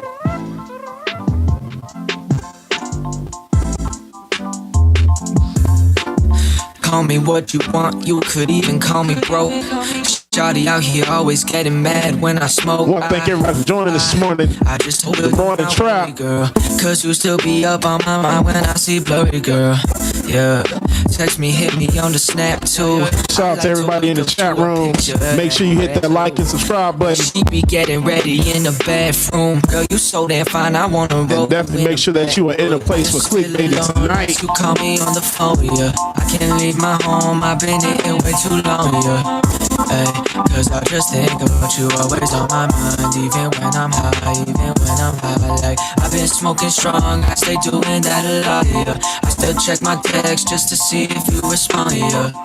Ay, cause I just think about you always on my mind. Even when I'm high, even when I'm high. She said tell your friends about me cause I feel like I'm a secret. I told them like a million times, girl, take it or leave it. I know that you don't like my habit, but I really need When you bring us back, oh man, my camera. Hey, I want to outsource a problem here. I want to crowdsource a problem. At a certain point in my show, my camera switches from 1080 to 720 down to it does something, and now I'm super close to you all. Don't blame that on Done Right Media. That's because I don't know how to use this camera that I have. So somebody, y'all hit me up in my DM so we can get this resolved. Now, putting that housekeeping thing to the side, I want to forward the conversation a little bit more. But before I do, Dwayne, we're gonna work on a graphic where when you bring us back from the music break, I want y'all to be able to see what we've been dancing, because every now and then Marcus breaks out into the Marcus dance. And I feel like that's something that everybody in America needs to see, ladies and gentlemen, non-gender conforming individuals. What you think, Bundell and DJ Exclusive? What y'all think about the Marcus dance? How you gonna get permission from them two Negroes about my dad? I don't care what they think. You can't make me do it no more. You know, you might be hustling back. You might be hustling backwards right now. You know that, right? The thing about the internet, Marcus, is the thing about the internet is he don't need to make you do it again. He could just find a video of you doing it before and make a meme out of it, and you do it all the time. Clip it. That's all we. That's all we need. And to be quite honest with you, like, listen. Go ahead. What I realize now is that Mondale, you got the buttons on the nighttime. Ben got the buttons in the day. So I don't. Happen now. No. Me and Dwayne, I'm about to throw some money in your pocket, bro. Because we got a whole bunch of power moves that I got to make on these two brothers right here. Ben and Mondale have been taking advantage of their little positions of power since I've been involved in this whole industry, right? And I'm tired of it. So what's gonna happen is we're gonna put that squirrel gang and a picture of Aborigine every day, and that's what we're gonna do, because you know what? They've been dogging me out every chance that they get. They think I don't see it. It's coordinated attacks too, like the inside of Pop's jacket. That is coordinated. Oh, you got to coordinate. Coordinate. Shout out to John. Let me tell you how wonderful the world is. Speaking of coordinating, go ahead, Ben. How long ago did Witherspoon pass away? That wasn't 2020, was it? Like 3 years ago. Because 2020 feels like a whole decade. Or was it last year? It was 2020. I thought it was 2020. He died last year. I thought it was 2020. No, 2020. God, man. Anyway, Mondale, before I start blaspheming 2020, man, because 2020 just took out too many of our G's, man. I was going to talk about. Marcus was talking about coordination. I was talking about how the universe is coordinated with the end of Donald Trump. His doctor that said he had perfect health died. Keep on lying to the universe. Died. Ada showed us the casino owner died a few days ago, who's a super Republican donor. I forgot about the billionaire. Yeah, Adelson is gone. Died. Keep playing with God. You know, I'm keep playing with God, and I'm telling you, chickens come home to roost. Yeah, I mean, and that billionaire dying was a big one. Like, he's felt from that loss was felt from DC to like, you know, city councils in Georgia, right? That guy funded everything. He was a Republican sugar daddy. Yeah, he funded everything, and I mean, and he is one of the reasons why Republicans always have money. Now, don't get me wrong. Republicans always have access to toxic whiteness that will give you money. But he was the guy that, I mean, like Koch brothers. All of the Republicans, like whether you're in State House or in Congress, all of them got that check from this guy, right? You know, and filled up the coffers. How much does it take to win? You got a nigga you're running against? Oh yeah. Well, let me hurry up and give you this money. Yeah. So let's further that. Let's actually further that conversation real quick, because, or actually, no, what I want to do, since we had a pregnant pause in it, I want to take a step back and meander for a second, because I'm just fascinated with that four-person response screen. Dwayne, take us back to that 4-person response screen where we have in the middle, we have Twitter. Let's pull that up for a second. Because, there's so many stories that are so heavy that really kind of cut to the core of us, that really, really make us angry. That's why sometimes we just got to laugh. To that end, go to the picture. I want to see the picture of the guy, of the website where he was, you said, Marcus, he was chewing tobacco. You got that? Go back. Go back a little bit, because probably click on leadership. Leadership. Yeah, you gotta take it over. You gotta go whatever that way. Because I'm just curious. This guy has, there it is. Yeah. There they come. There they go. We'll let them work that out in the background. But I just want to explore this guy, this character, because it's a certain type of whiteness in this country that has the confidence of being willing to lie at a level that could change the course of this country on behalf of Black folks. I want to repeat that because this is a critical point. There is a level of whiteness that is so confident in its ability. No, they are so confident that they are correct, that the things that they do, the little minor things that they think, oh, this is nothing. They think that they have the right to spin propaganda at a level that would 100% affect and impact your actual life. Right? Everybody see that connection from top to bottom.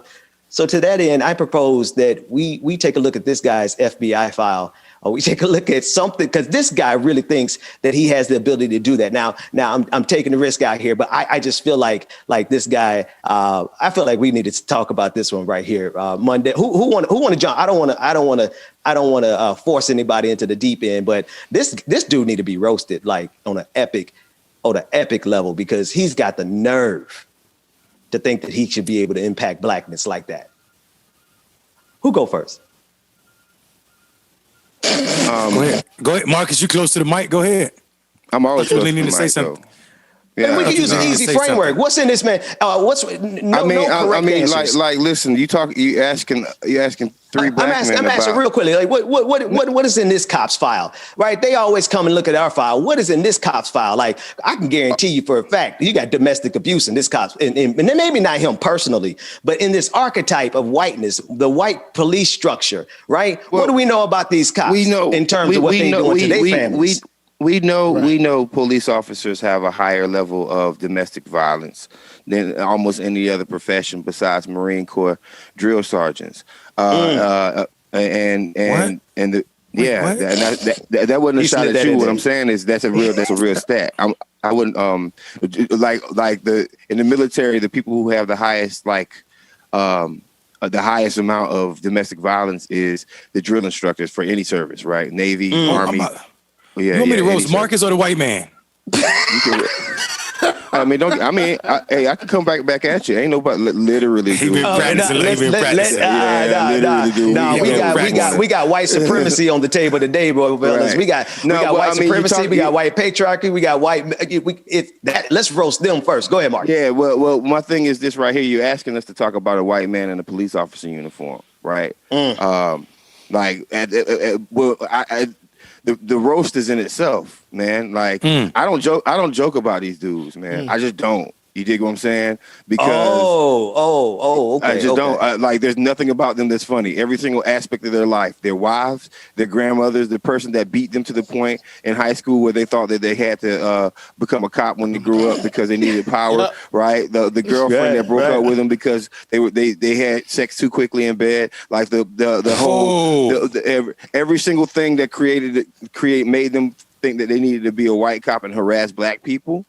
You know, that beautiful black woman that they saw and they bloodlusted over in college, but she was like, nah, I don't really deal with y'all like that. Like, I don't play with them. We know the reasons why they want to take out their anger and lie on black people. And mostly when it comes down to white men is because they couldn't get a black woman. Secondly, when it comes down to black men, like, you know what? Howard Cosell was right. Brothers are faster than white people. And for the most part, not all of us, but that's a factual thing, man. And I'm talking about NFL 40 times. If you talk about the top 5 NFL 40 times, there's not one of them that's white, right? And it's not against my white brothers and sisters. It's just that's a factual thing, right? That's facts, right? So what I'm saying is this right here: they couldn't be the starting running back in high school. They couldn't dunk in high school. They couldn't they couldn't date the fly white girl because the fly white girl might have been dating the black guy or had him on the side. I'm not done with these cops, bro, because to be honest with you, man, they all weak-minded people, man. And he probably is one of them weak-minded people, right? So they put the badge on them. They put their badge on themselves because without that gun and that badge, they can't box nobody. They can't hurt nobody. They can't come to our neighborhoods without that gun, without the authority of the state. Man, screw these cops. I take these cops dead ass serious.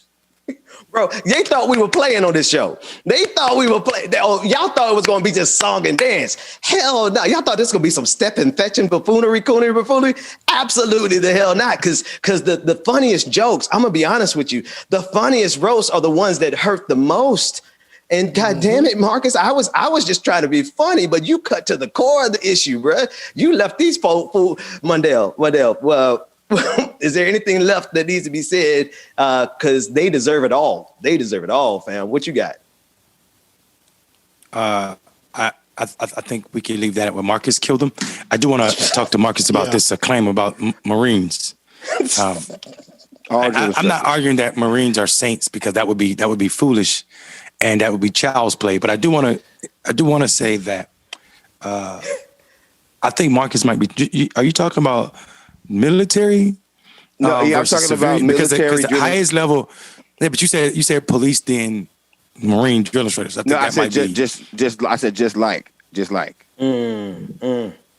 We can run it back, but I mean, if I did, I don't need to run it back. As long as you clarified it, I'm cool. Yeah. So here's the thing. Here's the thing. And I also didn't just specifically mean Marines, even though I said Marines. It's because I worked on Parris Island with drill instructors, and their rate of suicide was like their suicide and their domestic violence. And the reason why I know this is because I'm a corpsman, so I always had to go to some drill instructor's house and save some women from because they were stressed out from work. Right? Oh, wow. Marine Corps drill instructors are the hardest. Woo. They have a boot camp for drill instructors. Did y'all know that?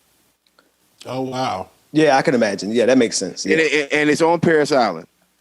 And it is the hardest one of the hardest military schools to even pass by far. And are you saying from your personal experience, you have had to go in these homes and patch women all over Beaufort County, all over Beaufort, South Carolina. I had to drive ambulances and actually defuse situations sometimes because the girl would call 911 and the cops would call the military hospital and they would send me out there with this drill instructor and his wife, and they're yelling at each other or he's yelling at them. I mean, the stress of their hours are crazy. Like you only get 3 hours of sleep because you got to go to sleep after the recruits and wake up before them.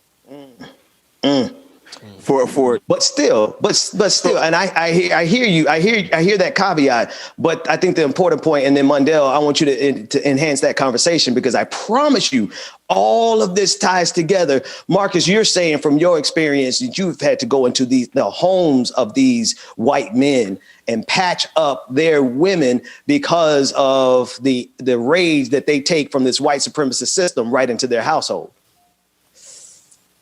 Mundell, jump in there. No, I'm you got more. You're saying something different. Go ahead. No, I think it's just the stress, right? I'm just calling out stress for what it is, and white people get stressed for different things. And Navy commanders and Navy RDC folks, it's the same stats across the board. It's the same stats, and you tend to take it home. Mundell, hit that for me. Put that into context, or I mean, in context of the point you were about to make specifically. Well, yeah, I mean, I don't have any. Like, I mean, we can't confuse anecdotal experiences with like facts, and I just think that service members and at large. The service, all of the service organizations do a horrible job of protecting sisters and non-gender conforming folk, and to a certain extent, LGBTQI community in general. I was just completely taken aback by the the claim, simply because I am a Marine. And like I said, I don't think the Marines are. I have on several occasions told people how racist the military is. I just never heard like that claim about it. But I mean, like, these people are capable of anything. We've seen them. We know it. But yeah, I know. I mean, I knew about police officers being the most violent towards their family members. I think the study is something like 40, 50, 45% of people that live with police officers are subjected to domestic violence. But I also knew that the military was not number two. I knew after them it was those folk who work in prison systems, correctional officers. And okay, you separate, you distinguish between correctional officers and it makes sense too. But that's a good distinction to make in this conversation. Correctional officer is not a police officer, right? You can't be arrested by a correctional officer. So yeah, man, that's important. I just think we as a whole we do horrible as a country with domestic violence, and it should be, and it's a serious subject. So understanding that, like Marcus' experience with Marine Corps drill instructors is definitely an important note. I don't think anybody that wants to be a drill instructor for the Marine Corps or a drill sergeant at all, probably in any branch of the service, has the stability to have any family members. They're just weird people. It's hard, man. I mean, it's hard. You make your job being violent towards other humans. So I mean, I got a cut over my eye that will never go away from a drill instructor when I was in Paris Island, just because I laughed. He tripped down and almost fell, and I laughed, and he walked past and elbowed my elbow, and I was carrying my rifle. My rifle hit me, and blood was running. And he was like, "You better not let any blood get on my uniform." And I'm looking at him like, this might be the day I go home early. So, but I mean, it's a Mondale, it's a broken system. It's a broken system that tells you that you need to, destroy what has come to you to make something new instead of building off of or, adding to it. And that's the problem. This is why Marine basic training is longer than others, because they spend a lot of time trying to destroy what they say. They're trying to destroy what your mother sent them and create something anew. And I think that so many people are destroyed by basic training, like mentally and physically, and never is the same. I didn't buy into the idea that the Marines were superior. They try to tell you that, or exceptional. I didn't buy into that. And I also knew that I was there for a reason, and that reason was to escape extreme poverty and not. That's it. Excuse me. That's it. And not for no patriot or nationalistic reason. So I didn't buy into all the BS they were trying to sell us. So some people do it. Some people never. Some people go to basic training and never wear civilian clothes ever again. They only wear Marine Corps greens, even when they're not in uniform. Let me grab it there, because I want us to keep it. And I want to say this, and I want us to take one last break. And then Marcus, I know that you've been looking at some stories, and we have time for you to cover one. Get in there. But Mondale, what you said is so true, man. And I'm not even going to be on it long, but like, there's so many Black people, and I can't speak from personal experience, right? But I could just speak from the experience of my in-laws, of my older brother, like people who have put themselves in this imperialistic system in order to try to break free from the problems of this imperialistic system. In other words, they joined the military as a way to try to escape the poverty that came as a result of the capitalism in this country, right? So, I don't personally have that experience, but I appreciate you, Mondale, for pointing that out, because, you know what I mean? Like, you guys may have been a part of this imperialistic system, but, you might have been in the world, but you're not of that system. Like, what's growing through the bloodlines of these military leaders and Black folks, like they, don't get me wrong, they can co-opt some of us. Some of us are for sale. We ain't perfect just because we Black. But if you get a Black person, I promise you, underneath all of it is a revolutionary spirit, because we have had to survive both your twin evils of capitalism and white supremacy. Now, that said, let's take a quick break. When we come back, we're going to talk about one more story with Marcus Farrell, and then we'll close it out. Yeah, and I definitely want to echo what Mundell said because it makes sense, especially because anybody that I know that's in the military, they didn't join like the fight for this country. They joined for a better way and to avoid poverty. Eye for an eye makes the whole world blind. One rule like that, soon gone fine. Eye for an eye makes the whole world blind. Tit for tat, tit for tat. You can't defuse a bomb with the baseball bat. Shout out to everybody that's in the chat room this morning. Conflict resolution doesn't look like Thank y'all for joining us.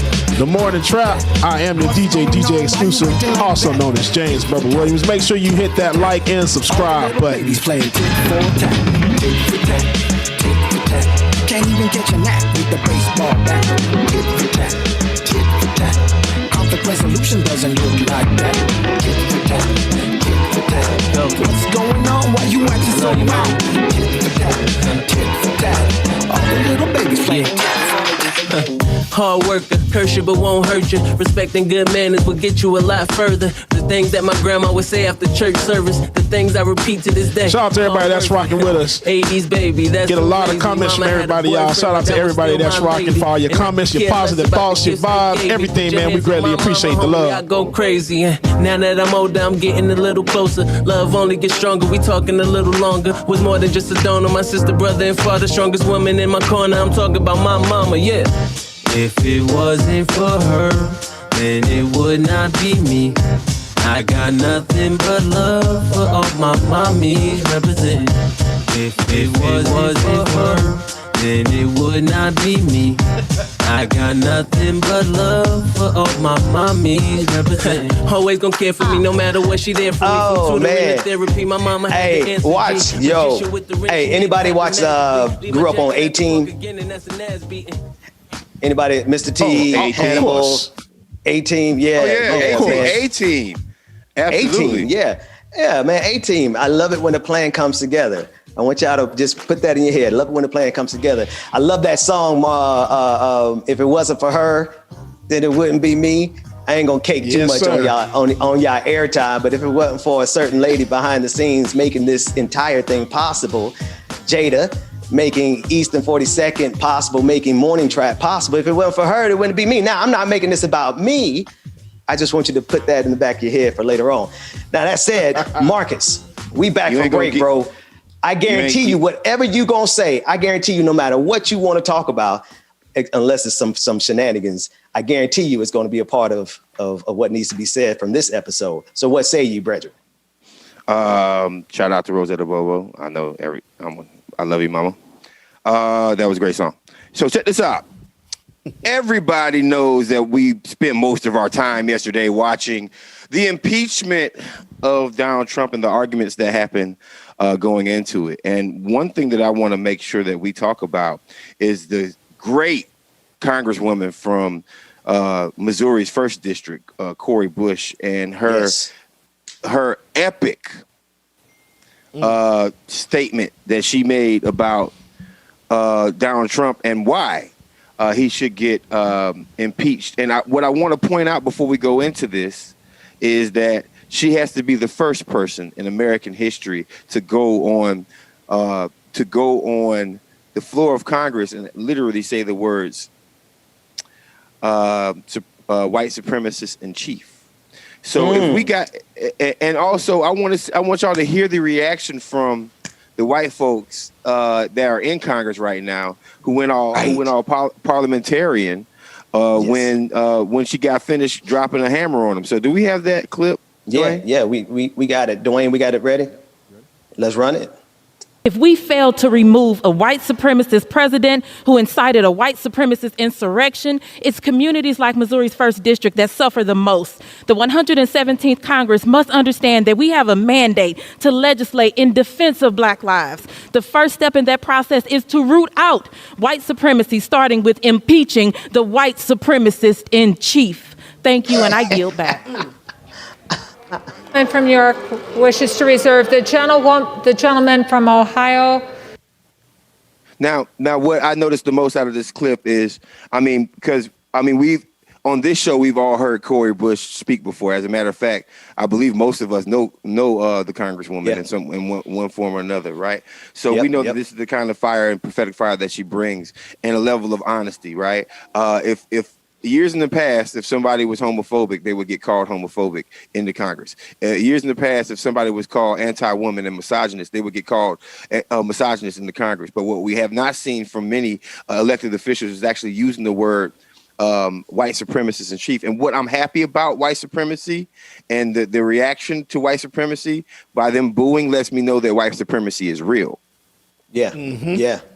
They just Congress just to me, in that speech, their reaction, all the white guys who are boo, you call them a white supremacist. Well, at least that means y'all are upset with it, because if y'all didn't think it was a thing, you wouldn't be booing.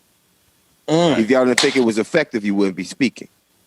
Right. Yeah. But since she said that, she had the nerve to say that, right? The reaction came because there are people in this country who believe that white supremacy should reign supreme and never be called out. So shout out to the Congresswoman from the 1st District of Missouri, Congresswoman Cori Bush. We're going to be supporting you. We with you, and all the way, and all the way. Even when you go back to calling out moderates and neoliberals. Yeah, Mondale, I need your help with something. I need your. Can I just say, I want you to speak the exact truth that you have, but I need you to help me do something, because you said something earlier that I think I can't make my bigger point without you.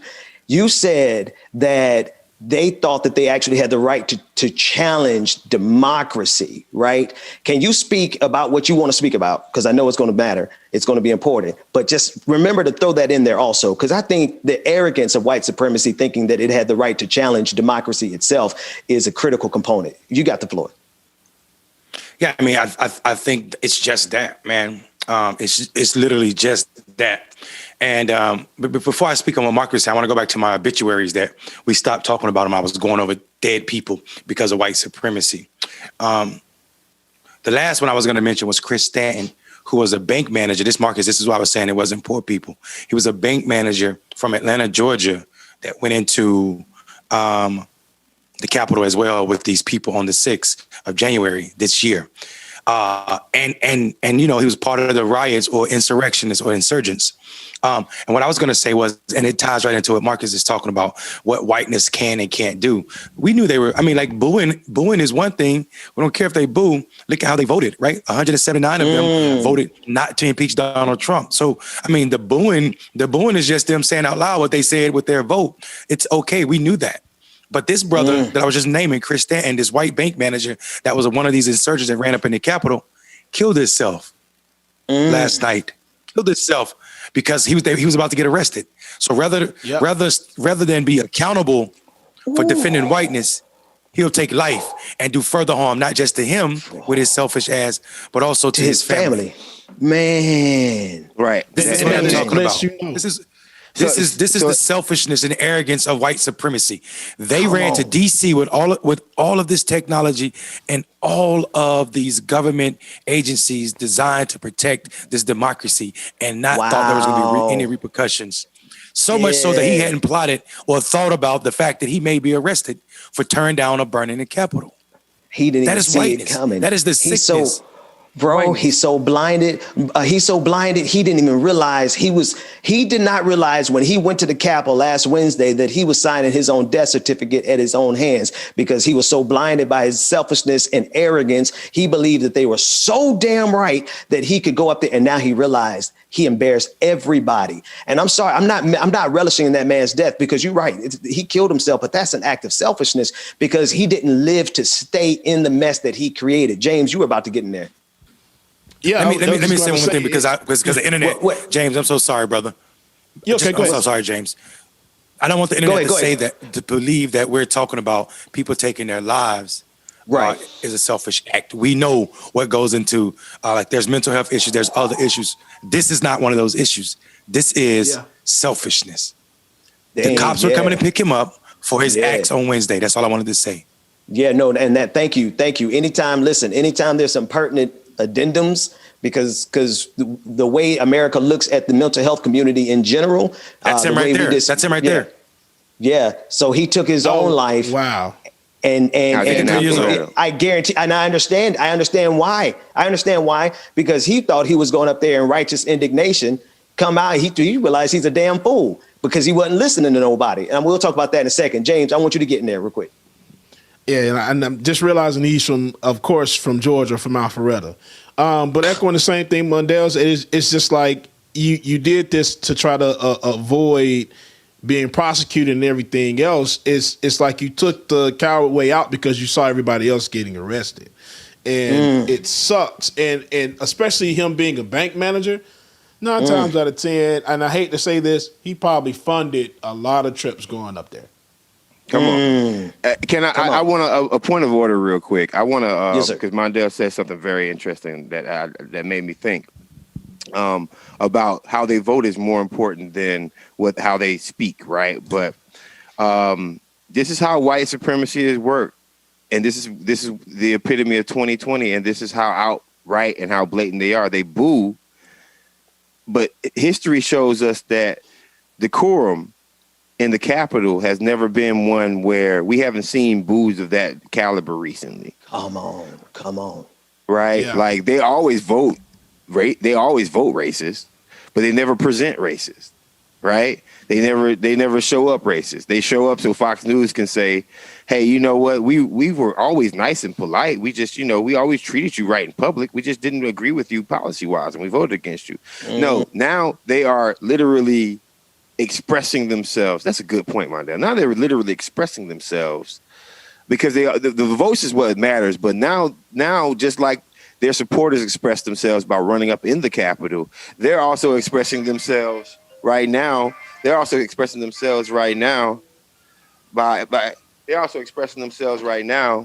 By doing like the out loud work for the people who support them. And I just found that really interesting. Yeah, but I mean, but Marcus, I think that's a little ahistorical though, because I mean during the State of the Union they called Barack Obama a liar.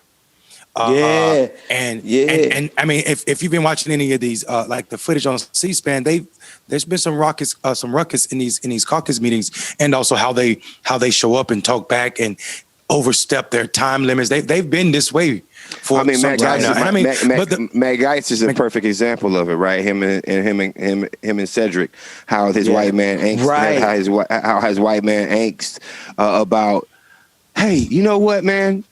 We got a clip. Maybe I'm wrong. Go ahead. But here's what I'm going to say. They're crying now because they're crying out loud. They are in pain because they already had to give up a position of power in golf to Tiger Woods, and we had to make him act white. We're taking over their sports. We're taking over their polo. We're taking over their race. The fastest IndyCar driver in the world right now is a black man. Everything everything that they cherish is is threatened, and it's threatened, and they're crying right now, right? And they're crying because here's the thing about black folks: we know how to take an L, right? We don't like L's. Right?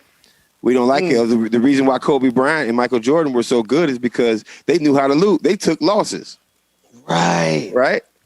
The reason why Michael Jordan is Michael Jordan because the Pistons put him on his butt for 3 years straight. And finally he figured out how to get around him. And I think Black America we just beat the Pistons for the first time and we're the Bulls. Oh, bro, let's do something. Let's do something. Mr. DJ, when I throw it to you, I want you to put on the funkiest music you could possibly pull up. You know I like that go-go stuff. So take that into consideration. We're going to do it like this. Dwayne, we're going to play a clip from the SOT from clip A3, and that's Matt Gaetz, and he's going to be praising Trump and screaming about Black Lives Matter. And here's why it matters. Somebody on this episode, y'all rewind it and you could see it for yourself. Somebody on this episode, either Marcus, Mundell, or James, talked about how they think they really think they us. And they getting really sad because they starting to put two and two together that they ain't really us, meaning black folks. It just is what it is. I want to make a proposition to you. I think it's because they have lied to themselves so long that they think that they have the narrative of the just, right? Just bear with me 1 second. The narrative of the just. They actually believe that they are the children of Israel and that there is some magical oppressor that isn't them. Like, who the hell were these white supremacists going to march up the steps and challenge? Their cousins, Uncle Sam? I mean, that's you. They are so deluded, my friends, that they really believe that justice is on their side. And I offer you Exhibit A, Matt Gaetz trying to praise Donald Trump in this moment and attack Black Lives Matter in this moment. But who is it that they're kicking? The president, who created soaring highs for our economy, rising wages before the pandemic, 400 miles of wall to stop the caravans, who drew down troops in the Middle East and showed empathy for the forgotten men and women of our country. It's why so many people love him so much, and it's why they're kicking all of us. This president has faced unprecedented hatred and resistance from big media, big tech, and big egos, from congressional leaders on both sides of the aisle. Now, some have cited the metaphor that the president lit the flame. Well, they lit actual flames, actual fires, and we Time put them out. expired. There will be order in the House. I yield back. The gentleman from Ohio. Okay, I have to make a proposition to you all. I think, and it's going to be a little risky what I got to do here, but I got Marcus, you watching my 6, and James, I need you watching my 6, and Mundell, I need you watching my 6, because I can't make the broader point without using myself as an example. In this episode, I mentioned the fact that my black man magic really could not be black man magic until I got out of my wife's way and let her black girl magic shine. Now, Mundell, you've already properly laid the foundation, right? We understand that that's a misnomer. There's nothing magical about it. It's the fact that black folks have had to survive white supremacy and capitalism for so long that we have acquired a particular set of skills that if you let us, we could fix this democracy for you. If you listen to us, we could fix this democracy for you. If you listen to us in Georgia, we can deliver the state of Georgia not only once, but twice. Not only for Joe Biden, but for Warnock and Ossoff. And oh, by the way, Warnock carried Ossoff over the line. But I digress. The point is this. Is that I realized in my personal life that I had to remove myself from being an obstacle in my family because I wouldn't listen to anybody. And I think everybody on this panel, including everybody who follows me on Twitter, can testify that that's my testimony. Now, I'm using myself as an example because I learned that if I'm the Pharaoh in my household, get out of the way and listen to the person who had to survive me. These white men who marched up the steps of the Capitol have never listened to anybody. And they don't even listen to any good advice that could be coming from their women. But a lot of these white women are part and parcel because they figured out how they get their power in this white supremacist structure is to uphold it themselves. But that's another conversation. The reason those officers killed themselves, maybe not because they were rich, they were probably poor. Some of them could have been poor. The bank manager that we talked about in this episode could very well have been poor. I give you that. But I would tell you this, they are complicit with this power structure. I got to give you one more detail and then I'm out of here. Bank of America being tied to that website literally is an indictment of both the racist system in this country as well as the capitalistic system in this country, because I've talked to branch managers and they let me know that the reason that they charge you overdraft fees is because they got to make money off of poor people somehow, right? They literally said the branch manager in Boynton Beach, Florida told me that they got to make. So the reason you're in the overdraft right now, my friend, is because these branch managers participate in a system that's going to exploit you, whether you black, white, or anything else. So we get it coming and we get it going. Here's my proposition to you, and I love it when a plan comes together, because I had no intention of this being the whole point of the show. But the conversation, if we allow it, it will speak for itself. Here's what I want to tell those white men. You need to listen to the people that you actually serve as Pharaoh over, white supremacy. Now, Notwithstanding the fact that there's a problem with that framing of Pharaoh, because historically, that's a little ahistorical. But right, I'm putting in context of what church folks understand, right? If we really break down the reputation of Pharaoh in the story, there's so many problems with it, and I will give you all of those. I want black folks to understand that. I understand that, but I got to make a point to white supremacy here.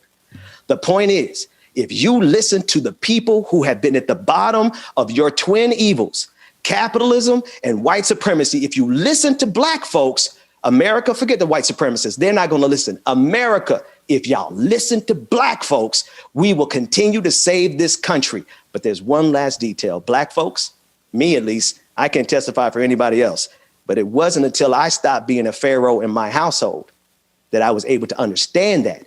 And those men who took their own lives, I guarantee you somebody, either their children, their cousin, somebody they could have listened to that would have told them, if you march up the steps of the Capitol and you think that you're going to march up those steps and burn a flag, Ben Dixon, if I hadn't listened to my wife in that moment, I would have looked as crazy back in June as a result of me being enraged over the George Floyd protest, as those police officer who took his life, as that bank manager that took their life. But I guarantee you, they couldn't hear it because of their patriarchy. They couldn't hear it because they wouldn't listen to nobody. They wouldn't listen to anybody in their family, their wife, their children. They thought that they were so supreme.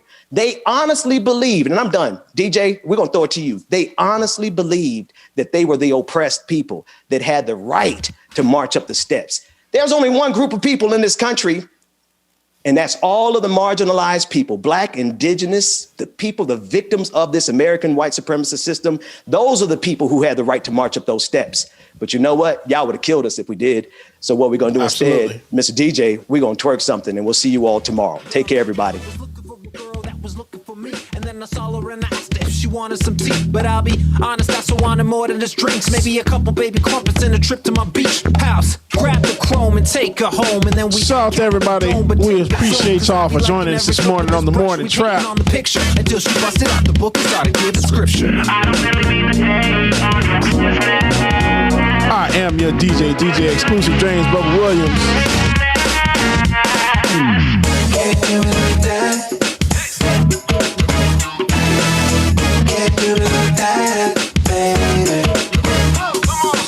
I'm going to carry you to the 11 a.m. hour.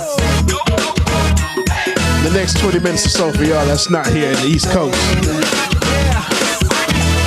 Get y'all morning started just a little bit. Want to thank y'all for joining us, the Morning Trap. On behalf of my brothers Benjamin, Mundell, and Marcus, Rebecca, we'll see y'all tomorrow. But like I said, we're going to stick around for a minute and we'll take y'all through the morning and get the day started. Make sure you hit that like and subscribe button. Can't do it like that. Can't do it like that, baby. Can't do it like that. Can't do it like that, baby.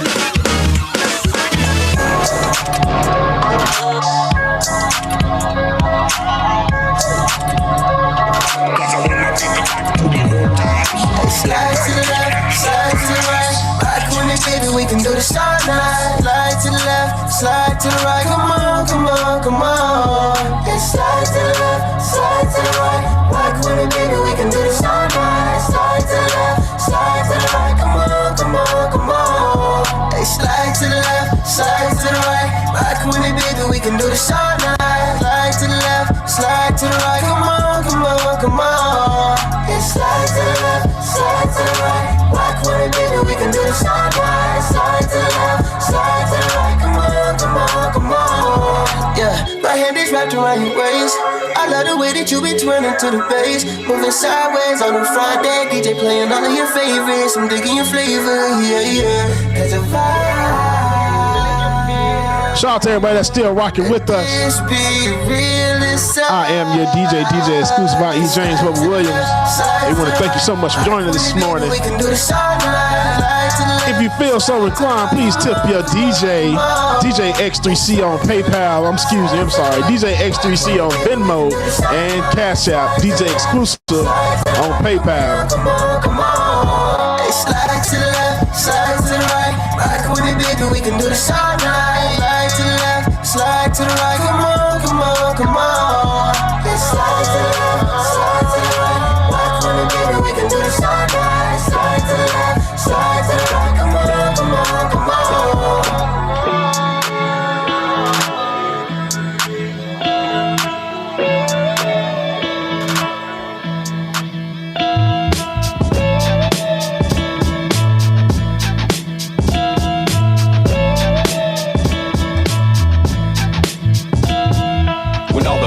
And the dirt's filled with trash. Is that when they realize you can't eat cash? When all of the water is brown and smells funny? Is that when they realize you can't drink money? Yo, it's time to wake up, it's time to wake up. Wake up. It's time to wake up, it's time to Make sure y'all tune in this evening and catch Clickbaity.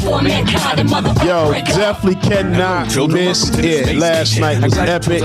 Tonight, I already know it's gonna be something serious. So make sure y'all tune in, y'all. Make sure you follow us and also make sure you like, subscribe. You can hit me up at DJ Exclusive on Facebook, on IG, DJ X3C, and of course, for exclusive mixes, you can check out my Mixcloud page at mixcloud.com/DJ X3C. By so many new inventions, and who could blame them? They rode in self-driving cars using virtual reality goggles to fly to Mars. While on Earth, the dirt and air were getting kind of strange, full of plastic and smoke, causing global climate change. And while the rich men watch their salaries grow, people ignored reality and watch reality shows. Sometimes a news channel let the truth break through, but then a different news channel labeled that fake news. No one knew what to do, they were all overwhelmed. The earth was a ship with no one at the helm. But then, after the death of the last honeybee, everything changed in the spring of 2023. When the atmosphere is gone and the oxygen is sold, is that when they realize you can't breathe gold? When everyone is gone and they're all by themselves, is that when they realize you can't love wealth? Yo,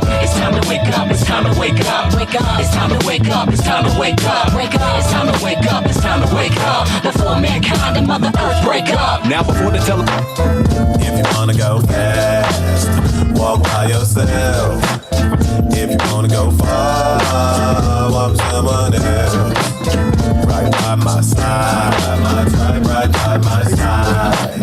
Right by my side, my tribe right by my side. They say to raise a kid, it take a village. That's the way. Shout out to everybody that's still rocking with us this morning. You're broke or making millions. You need the real ones. The folks never fucking fill in. It's obvious now. This problem's is out. We gotta eat out and I fight to be the top of the pile. For the king of the hill, that crown gets so heavy. It's lonely at the top and hard to hold steady.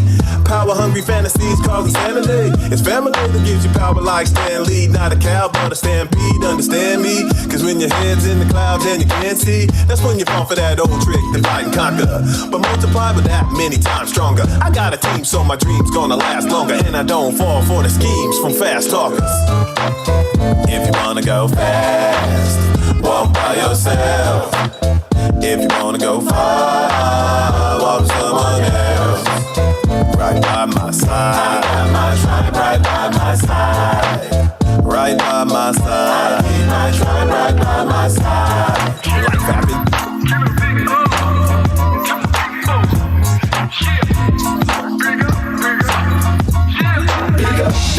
Big up to this crew here. We like to keep it positive, you know how we do. Big up to this crew. From day one till it's done, do or die, me and you. Big up to this crew. Yeah, we like to keep. Shout out to everybody rocking with us, jamming to this non-copyrighted music. Yeah, I actually won't believe how much some of this stuff is actually sounds really good. But I want y'all to stay tuned because soon we're gonna have some exclusives. Don't call me exclusive for nothing. So I got a few artists that's coming out that's gonna do a couple of things. So we're gonna drop a few tracks. So y'all make sure y'all stay tuned. It's only getting get better from here, y'all. The Morning Trap, your man DJ Exclusive. Big up to this crew here. We like to keep it positive. You know how we do. Big up, big up, big up to this crew. From day one till it's done, do or die, me and you. Big up, big up, big up to this crew. Yeah, we like to keep it positive. You know how we do. Big up, big up, big up to this crew. Got props non-stop and mad love for you. Now roll back time. Tell me what you find. You're gonna see the same sucker MCs on the sidelines. In the fourth quarter when it's do or die time. That's when this crew is inclined to go prime time. From day one straight till it's done. But you all know full well that we only just begun. Yeah. We stick together one for all for one. When it gets heavy, no, we don't cut it and run. Crazy thinking about the places that we've been. Well, I can tell you stories that'll make your head spin. But like I said, straight, thick or thin, there's so many memories giving silly grins. So please allow me to introduce to you my one and only homies, yo, I love this crew. So please allow me to introduce to you my one and only homies, yo, I love this crew. Yeah, we like to keep it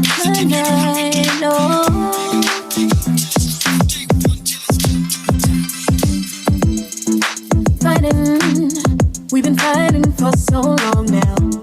Tired of trying, cause everything I do is wrong. I open my heart up to you. Now you act like there's an issue. Funny, but I still love you. I just need to know you won't. Shout out to the Trap Squad, Dragon Squad, Squirrel Gang, everybody that's tuning in. Boy, it's hard for me to stay here. Shout out to the fam that also tuned in this morning. I love y'all.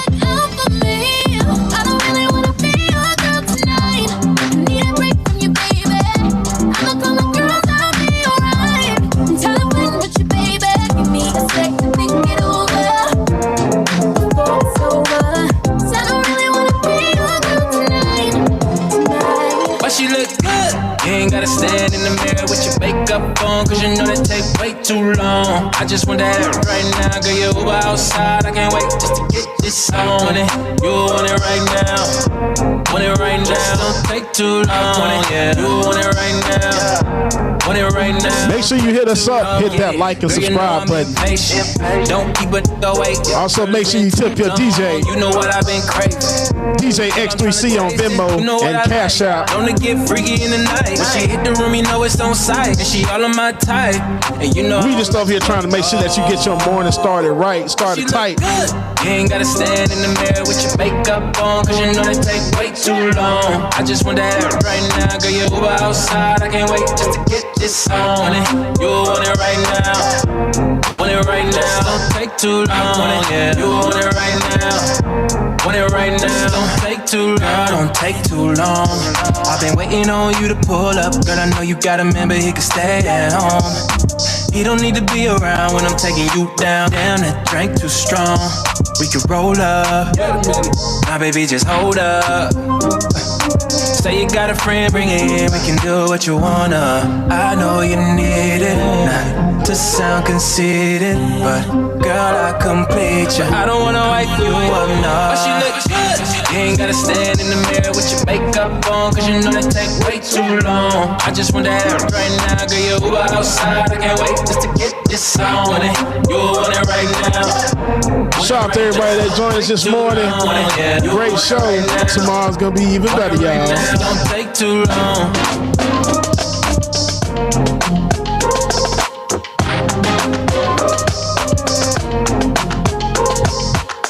We've been fighting every day now. It's hard to breathe, yeah, thinking it to break out. I don't know what to say now. Cause everything I do just don't feel right. You be going through my phone like trying to find something why you don't trust me. I got this feeling I'll be much better on my own now. There you go with apologies, it's alright. You don't mean it, and I don't wanna try no more now. It's too late. I don't wanna hear you say you're sorry. It's too late. I don't wanna hear no more excuses. It's alright. See, I'ma walk away cause I'd rather be alone now. It's alright. Girl, you better recognize. Yeah, I got it. I got it. Baby, you don't wanna act right. Give your chance after chance and you blew it. All you wanna do is pick a fight. And I had to be the bigger man, always saying what I don't do. Give you everything I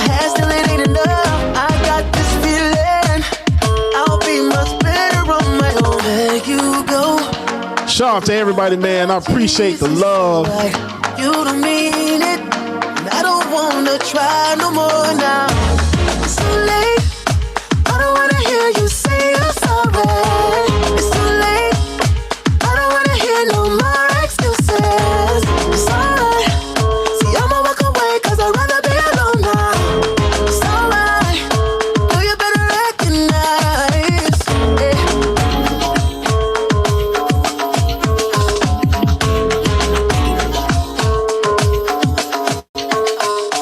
You can call me princess. You can call me goddess or a god, whichever one. Give you some, the rebel on.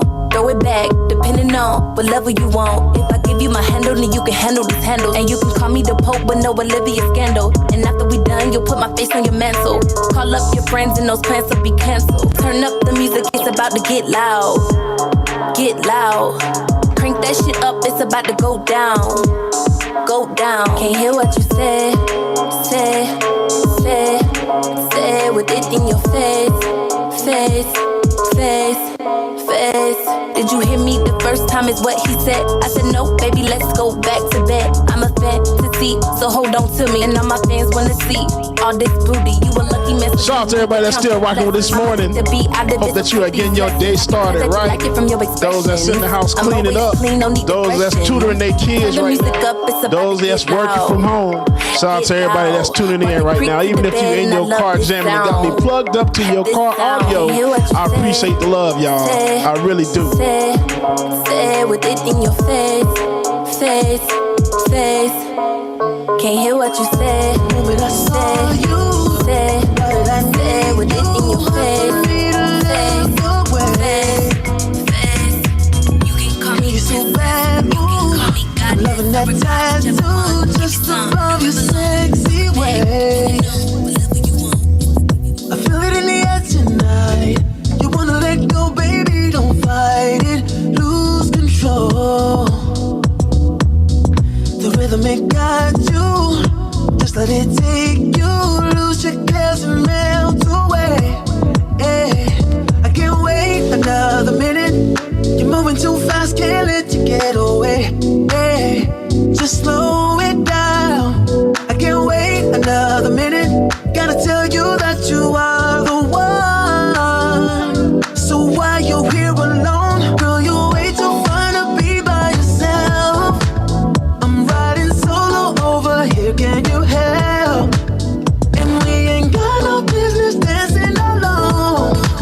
So baby, grab me by the hand and come on. You shouldn't be dancing alone. You shouldn't be dancing alone. You ain't got no business alone. No. You shouldn't be dancing alone. You shouldn't be dancing alone. You ain't got no business alone. No.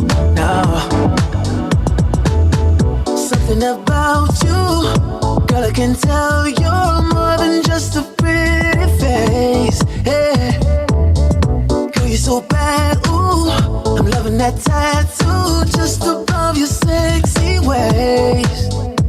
I can't wait another minute. I appreciate the love and the support, y'all. And if you still want to know how you can support and donate, please hit me up, DJ X3C on Cash App and Venmo. Give me the best of this non-copyrighted music, royalty free.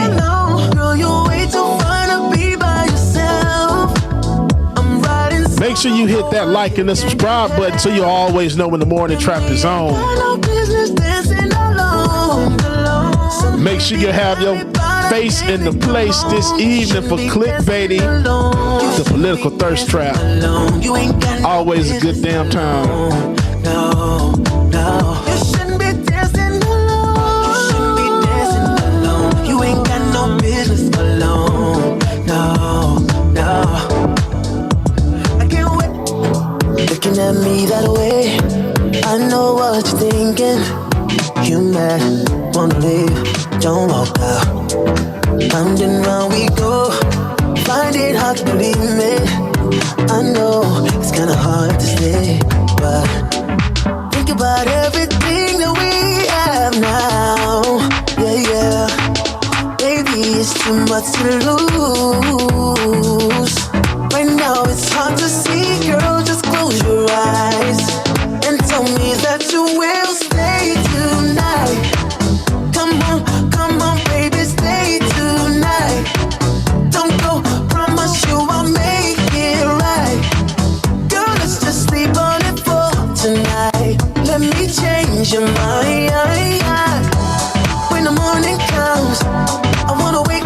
with you, 'cause you're the only one I love. Come on now.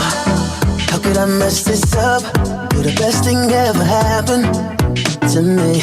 Girl, I finally see, yeah.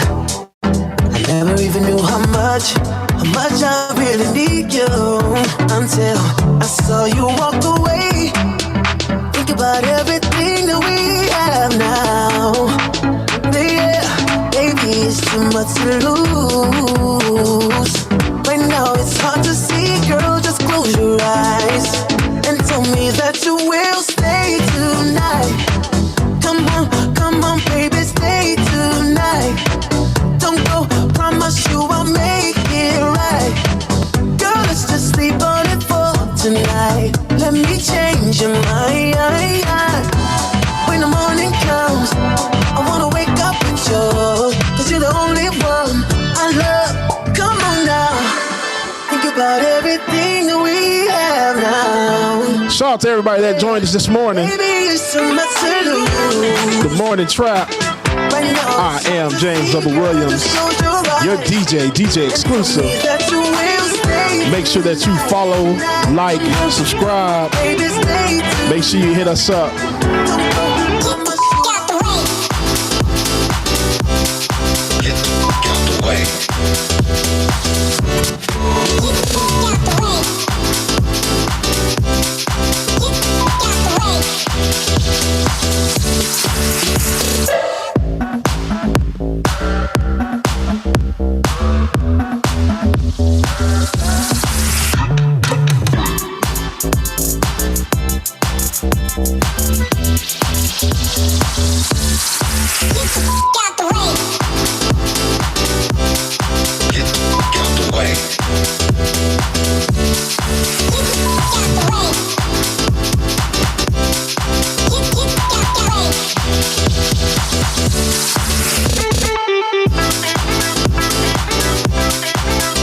Ladies and gentlemen, that is going to wrap it up for your man DJ Exclusive, James Bubba Williams.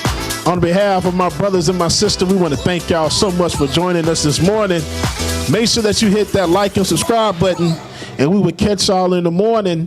Make sure you follow us, and you can follow me, DJ X3C, on Instagram, Facebook.com/DJ Exclusive, and if you want to tip your DJ X3C on Cash App and Venmo. Love y'all. Peace out. See y'all in the morning.